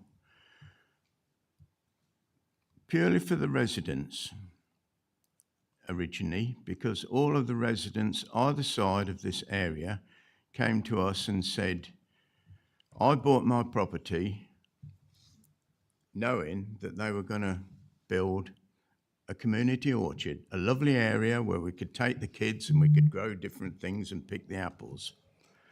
And that is why the whole sentiment with me, it's just not on. I'm a man of my word. And if I say I'm going to put in an orchard, I will put in an orchard if it costs me. And I would hope that the developer would do the same. But we've seen every time they've appealed and they haven't put the orchard in, they've come back and put 3 more houses in. You make your own mind up what's going to happen now. But the officers are correct. It is overlooking. You've all been there. You've seen the gradients there. This is just awful, I feel, on behalf of the developer, that they are treating the residents in such a manner when a lot paid over the odds for their house because they're going to get a community orchard. So I'm totally against this, which you can imagine. I find it quite hurtful in this day and age that this sort of thing can go on. You're never going to get your orchard. If you pass this, 2 weeks down the line, you'll have another application for one the other end. It's never going to happen. The officers are right. I propose refusal. Thank you, and I'll accept that proposal. Councillor Nish. Thank you, Chair. I've looked at this one, and I can really understand where the parish council are. It's almost as if they've got worn down by it, thinking this is not going to work, this is not going to happen, and then they see some benefits coming out of it, which potentially there could be great benefits if it does improve or reduce, should I say, the potential of flooding. But I'm not quite sure why the developer hasn't finished his original plans in accordance with how he should have done. So I really do have concerns, a bit like Councillor Butler there. There are some aspects where I said, it might be okay, but then I look at the levels and think that's way out of what it must have been originally. And to say you don't know where your levels were originally, I mean, that's a bit concerning because the house will probably end up being 10 foot taller than it should have been because we didn't know what the levels were. So my concern is in agreement really with the officer's recommendations to refuse as well. I think the levels are wrong as they currently are. So what are we going to do? Oh, we'll just leave them there and build something on top of it. I do worry that they're not going to get the orchard built because, again, like Councillor Butler, it's not been done. But I do really worry for the parish council because I understand why they've done this. I understand why they're thinking, you know what, there's some benefit there. Let's go for it now, because they can't see the end as they thought they would have done in the original one. So I'm happy to second a refusal. It breaks my heart in a way because I think it will just going to delay everything else being done, and we just have to hope that other things come to buy and get the original orchard and the levels sorted for the future. Thank you, Chair. Councillor Sanderson. Thank you, Chair. For me, it hinges on paragraph 7.59, or one of the paragraphs it hinges on. The levels, yes, it all comes down to that, doesn't it? An artificial steep embankment down to the rear garden boundaries of the dwellings on the green has been created, with high ground levels at the top of the bank than originally approved. So this, I'm afraid, does have a huge impact on the application. And I think probably Councillor Niche is right. I'm sure the parish council have spent many hours considering this matter. As we know, they're all volunteers as well, so they probably are just keen to see something happen here. But I noticed on the preceding page, it's 7.54, there's an approved but not yet implemented pedestrian path linking Hill Place to the green, adjacent to the Mugger, with tennis courts there as well, from what I saw. So again, other things that haven't occurred. I hope we do see these things take place. But as this application stands, I don't think Councillor Butler has a seconder, but I'm happy to do that, to refuse permission here. Yep, thank you. Councillor Goulson. Thank you, Chair. Now looking at this, we've put in an enforcement notice on them, and so were we to look to approve, we're going back on the enforcement notice for a start. To me, it seems as if the swale and the attenuation basin they're giving us this so that they can have 3 more properties. And I think that's the attenuation basin and the swales should have been provided of the previous parts of the site, because that's a lot of work going on just for 3 properties. So it is recognised that there is problem with excess water on that site. This is not the way I believe it should be done. And I've seen in a few places where residents have said, let's get this sorted so we can have our orchard. And this may happen. Yeah, we need, the attenuation basin is needed, the swales are needed. I don't believe that the properties are at this one. Thank you. Councillor Dew. Yeah, just going to add a bit of context to this, because obviously this site has been coming to us for a long while. Members are speaking tonight on the northern part of the site as though it was it came along last time and there was no talk about flooding, attenuation or anything else. I think what we have to bear in mind, there was formerly an RAF housing unit on there, which is already in existence. And I think part of the reason that you couldn't do a lot of work as the rule stood at that time was you couldn't try and put some flooding resolutions in when there was already a development there, which they could have just worked on. So there was the history of that. And I think we should avoid suggesting that the developer avoided doing it. I don't think at the time we could have even made them do it. I think as the rule stood then, we were stuck with what we were stuck with. I'm of no illusion whatsoever that, you know, the developer wants to finish this site, and his sock is to, number one, put the attenuation pond in, and number two, the quid pro quo is he wants 3 more properties out of it, you know, and that's the reality of what's in front of us tonight. They're not pretending that, you know, that's not what they're doing. It's 3 more, and then it's the levels as they are. Doesn't matter whether we like them, disagree. They should be higher, lower. They are what they are, and putting the orchard in on that. That's what's in front of us tonight, and I think that's what we should consider. You know, I'm of the opinion, as Councillor Butler said earlier, that it should have been delivered and done a long while ago. But we've also got this slight problem. We can draw a line in the sand and say no more. But if they go to appeal again, we've got to make sure that, you know, our line in the sand is drawn for the right reason.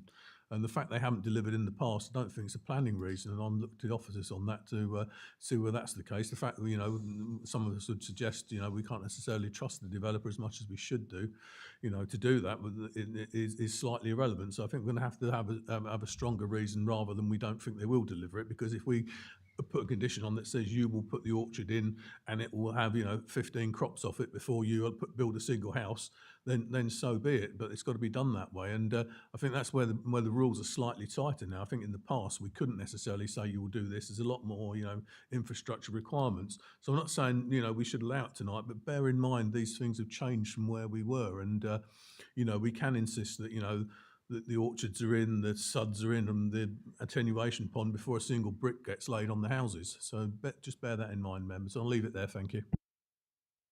Thank you very much. Are there any other, Councillor Gardner? Thank you very much, Chair. Yes, I'm fully aware of the flooding situation on Brinkton Road and what have you, you know, and it does need sorting. But to my mind, the whole thing, we've had promises that these orchard would be built. It has not been constructed.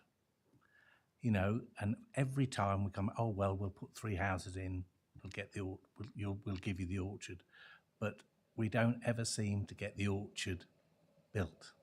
Now, I think if the applicant had been, you know, genuine on the whole thing, he would have at least started constructing the orchard and getting that underway prior to submitting a planning application as already required by the enforcement that was actually we got through the planning inspectors. So I am just concerned that we're never ever going to get the orchard, and it'll just end up being, you know, we'll keep getting drip 3 houses here, 3 houses there going forward. So, you know, it does worry me that we're not getting the orchard as originally stated. Are there any other councillors that wish to speak? Oh, Councillor Mockbull. Thank you, Chair. I have full faith that the officers and the enforcement team will rectify this. So I'm not worried about going to appeal and then, you know, having it overturned or anything like that. So I'm minded to refuse. Thank you. In that case, we have a proposal to refuse from Councillor Butler, which has been seconded by Councillor Niche. All those in favour of refusal, please raise your hand. 1, 2, 3, 4, 5, 6, 7, 8, 9, 10, 11, 12. And any against? And any abstentions? So that has been refused. We'll just have a short recess for people. Okay.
Are now on item 4D, which is an application in Godmanchester, and will be presented by our planning officer, Andrea Dollard.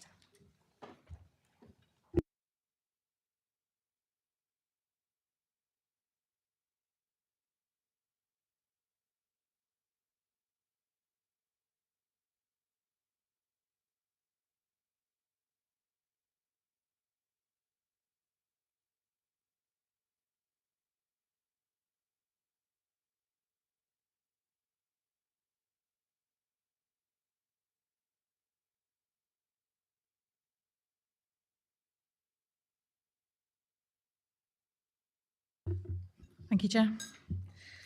This application is brought before committee as the officer recommendation for refusal is contrary to Godmanchester Parish Council's recommendation to support the application. This planning application seeks permission retrospectively to retain a change of use of former agricultural land to use for storage within 55 blue storage containers. The site hashed in black is situated to the southwest of the intersection between the 1198 for Godmanchester to Patworth and the newly built A14, which is just off the image. This is a historical aerial image of the site edged in yellow. Blue containers can be seen to the north and south of the site. The site currently has additional containers to the east and west of the site below the circular structures. The central building is a barn with an extension canopy to the east. The access road can be seen lined with trees to the north of the site leading east. The site does not fall within a conservation area. There are no listed buildings in close proximity, no tree protection orders, and is within flood zone 1. The site is graded as Grade 2 agricultural land and is the wider area is characterised by open farmland and ancillary agricultural buildings. This plan shows the site existing prior to the siting of the containers. This plan shows the current layout of containers with the central container stationed beneath the barn canopy. This plan details the dimension of each individual container and details the access with the main highway. It's of note that the highways was a previous reason for refusal, which has been addressed by this application, and highways raise no objections subject to conditions should this application be successful. This plan details the size of blocks that each set of containers presents to the countryside through the tree canopies. So to the north, 24 metres by 26 metres, to the east, 36 metres by 2.6 metres, to the south, 48 metres by 2.6 metres. The following slides take you through images of the site. This shows the internal of the site looking east, to the west with the agricultural barn to the right of the picture, looking south and to the north. Shows the containers within the eastern extension of the barn. And this picture shows the siting of containers and hardcore within the tree canopy and root areas of the boundary trees. And finally, this picture shows the hardcore laid on the root area of the trees. The officer recommends refusal of the application for the following reasons. Reason 1, the application fails on the principle of development as the site lies in the open countryside and would represent an encroachment of built development into the countryside outside of the built-up area of any settlement. The proposal does not accord with any of the limited or specific opportunities of development in the countryside as set out within policies but in Huntingdonshire's local plan, which restrict development in the countryside to protect the intrinsic character and beauty of the countryside. Furthermore, the proposed development will result in the loss of Grade 2 agricultural land for which exceptional circumstances have not been demonstrated. The proposal is therefore considered contrary to requirements LP2 and LP10 of Huntingdonshire Local Plan. Next slide.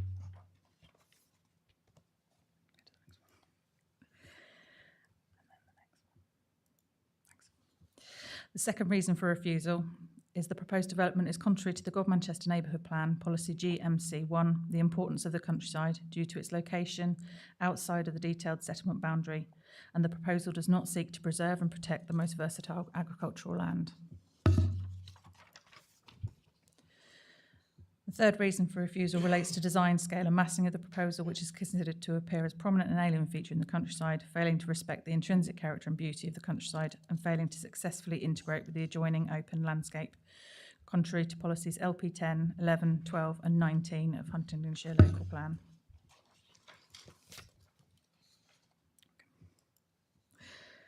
And the final reason is considered the application contains insufficient information to demonstrate that the proposal would not result in harm to trees, hedgerows and hedges, and the proposal is therefore considered contrary to LP 31 of Huntingdonshire's Local Plan.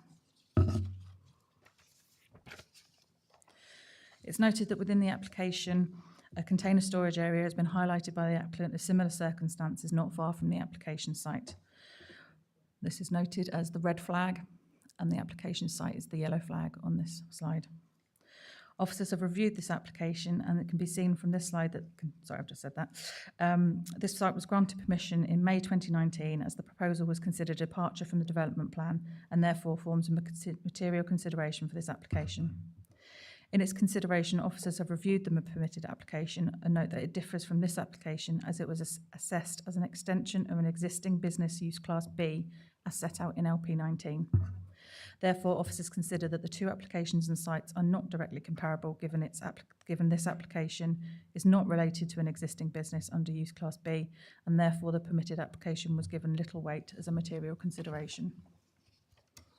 Therefore, the officer recommendation of refusal remains in regard to the principle of development as detailed above.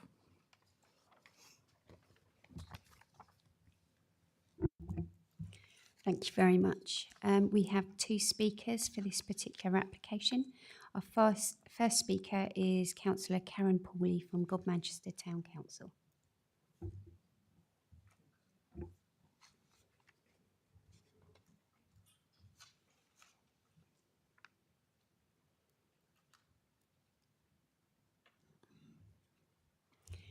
Welcome, and thank you for waiting so patiently.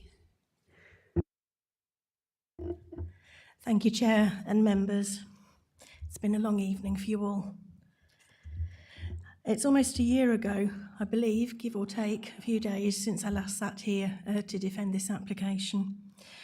At the time, Godmanchester Town Council felt that the development here was acceptable and was voted in with a majority, noting that there were 2 abstentions, those being your current chair and the leader of the council.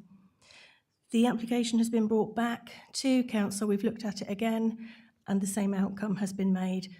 Those 2 extensions, everybody else in support of the application.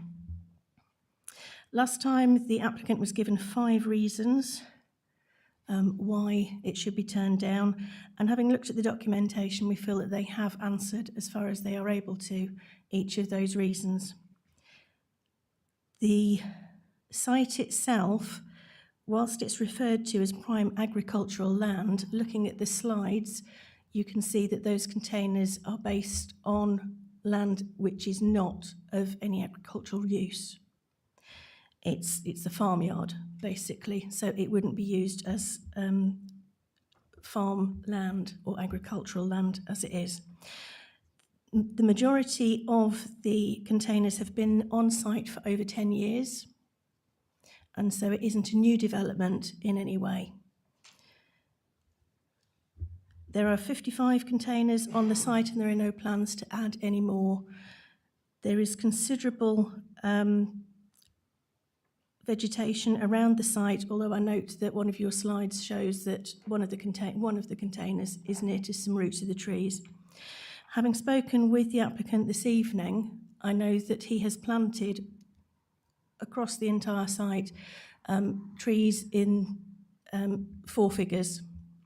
So this applicant is keen to maintain the environmental nature of the site, and I have no reason to believe that they won't put more trees around this site. You've also mentioned the other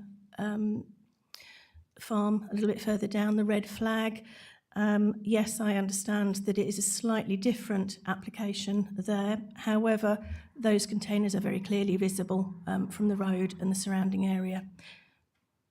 I would just like to finish by saying that Godmanchester Town Council does support this application, and we would like for you to consider the information that has been provided with due care and attention. Thank you. Thank you very much. Are there any questions? Councillor McAdam. Hello. Thank you for coming. I'm just wondering how much weight the town council gives to the proposal being against your own neighbourhood plan. It is on the basis of initial look, it would appear to be against our own neighbourhood plan. However, we're not turning over land which is currently used as agricultural land for another use. It is land that cannot be farmed and hasn't been for over 10 years. Councillor Mockball. Thank you, Chair. Thank you for coming in and staying so late. My question is to do with the 10 years. How can you prove that you've been there, the containers have been there for 10 years? Sorry, not you, but the applicant, I guess. And that's information from the applicant. Are there any other questions for this particular speaker? There are no other questions, so thank you for joining us this evening. Our next speaker on this particular application is Jim Kirkpatrick, who's the agent.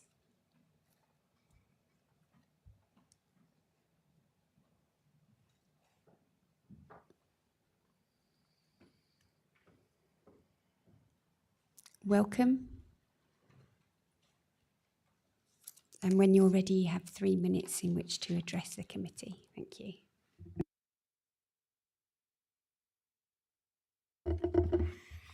Thank you, Chair. Thank you, Committee. And thank you, Councillor Polly, for coming again a year later to support us. I haven't got a great deal to say. We covered quite a lot of it a year ago. There were certain issues raised at the meeting a year ago regarding traffic access, etc., and the environment and what have you. We've submitted an arboriculture report which says, in fact, that the hard standing that's there has been there for much longer than 10 years. It's been there about 30 years.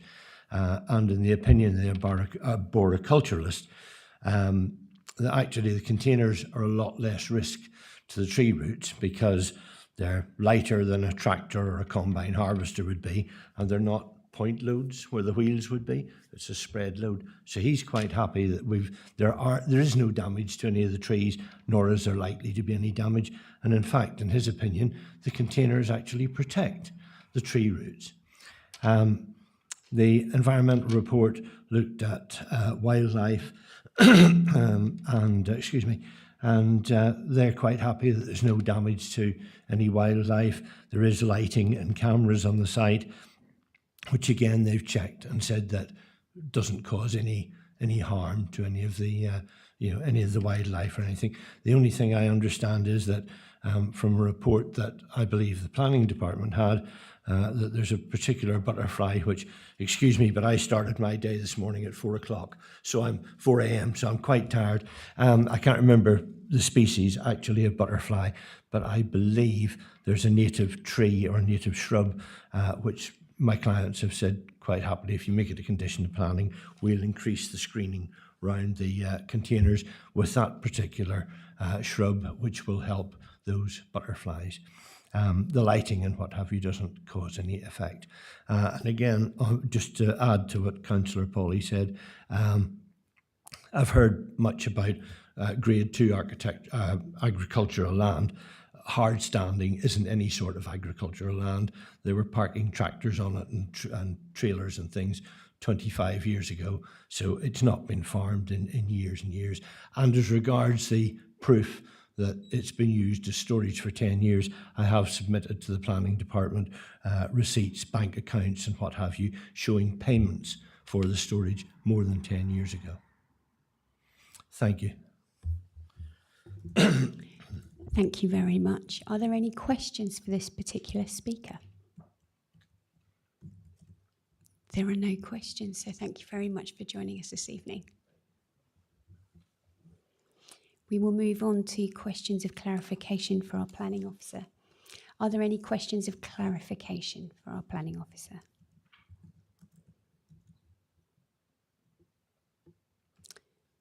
There are no questions. Our chief planning officer will just come in. Thank you, Chair, and through you, members, as you go into the debate, I think there's a couple of key points. Just I'd ask you to refresh yourselves with through the report, primarily, again, about where this proposal is in the countryside.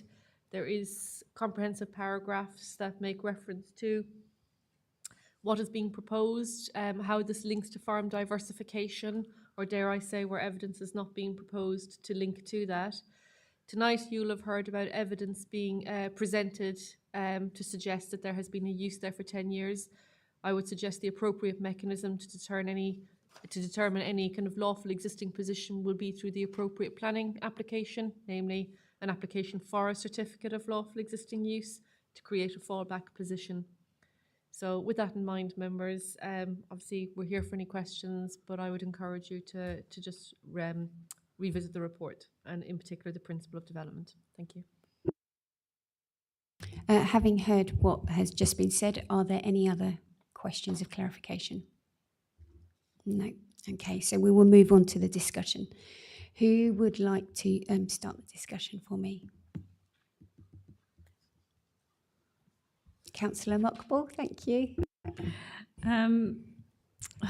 This is all the difficult ones are here tonight. For me, it's a clear refusal because of the intrinsic value of the countryside. That's my main point here.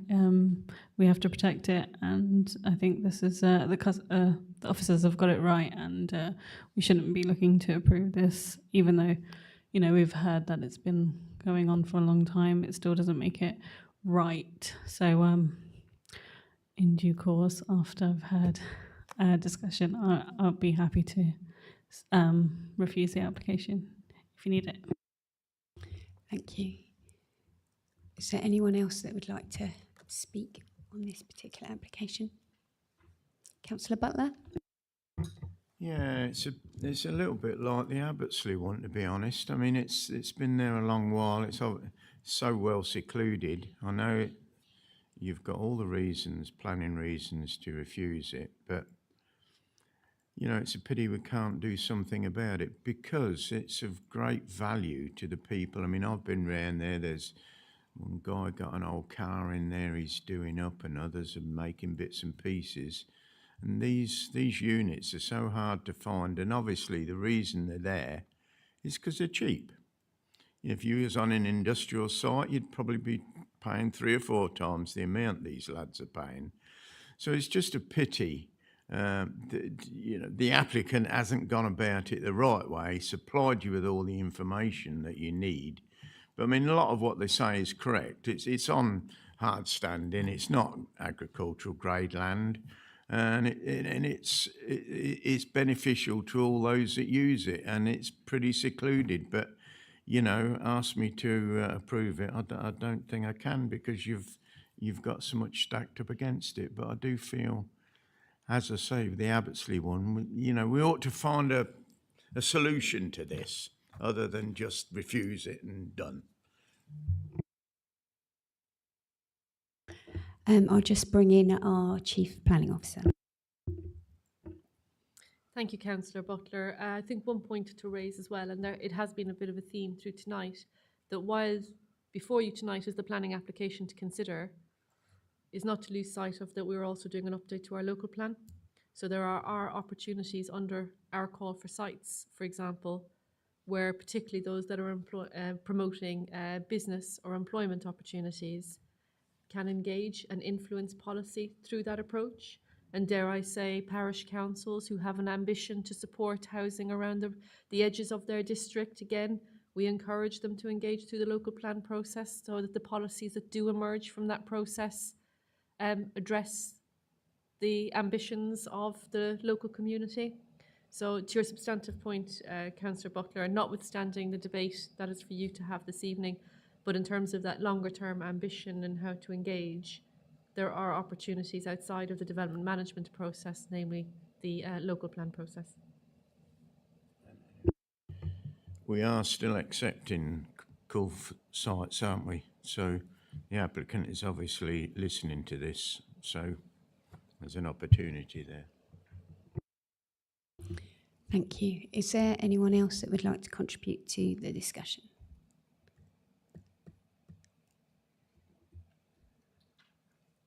Councillor Gorson. Where's Doug Dew when you need him?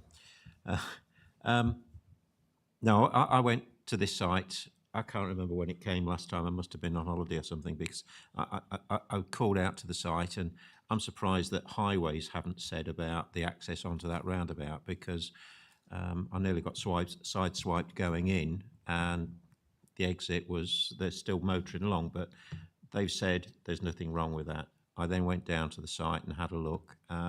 It is well managed at the moment. It seems it's all in there and so on. But they've not ticked all the boxes correctly at the moment.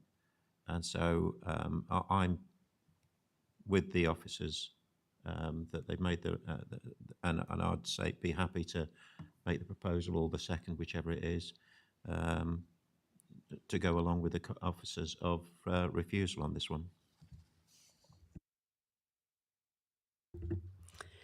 So currently we have a proposal for a refusal. Is there anybody else that wishes to contribute? Councillor Niche. Yeah, I think I agree with fellow councillors on this one, is that in some ways, you know, it is almost out the way, but then again, it is in the countryside. It's not gone through all the right procedures to get all those bits ticked off. So I would struggle if I went and actually approved it. So because of the policies are in there that says that we shouldn't, and I think they are still correct at the moment. And I think there is options for there, so I'm happy to second to go along with the officer's recommendations of refusal. Thank you very much. I will, as I have a recommendation for refusal from Councillor Goulson and seconded by Councillor Niche. All those in favour of refusal, please raise your hand. 1, 2, 3, 5, 6, 7, 8, 9, 10, 11, 12. And those against? And any abstentions? Therefore, that has been refused. We move on to item number 5 on our agenda, which is appeal decisions. And our planning service manager will give us that report.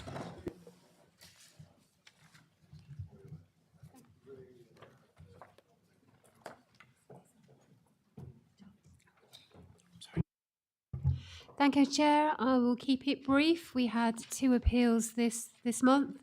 Both were dismissed.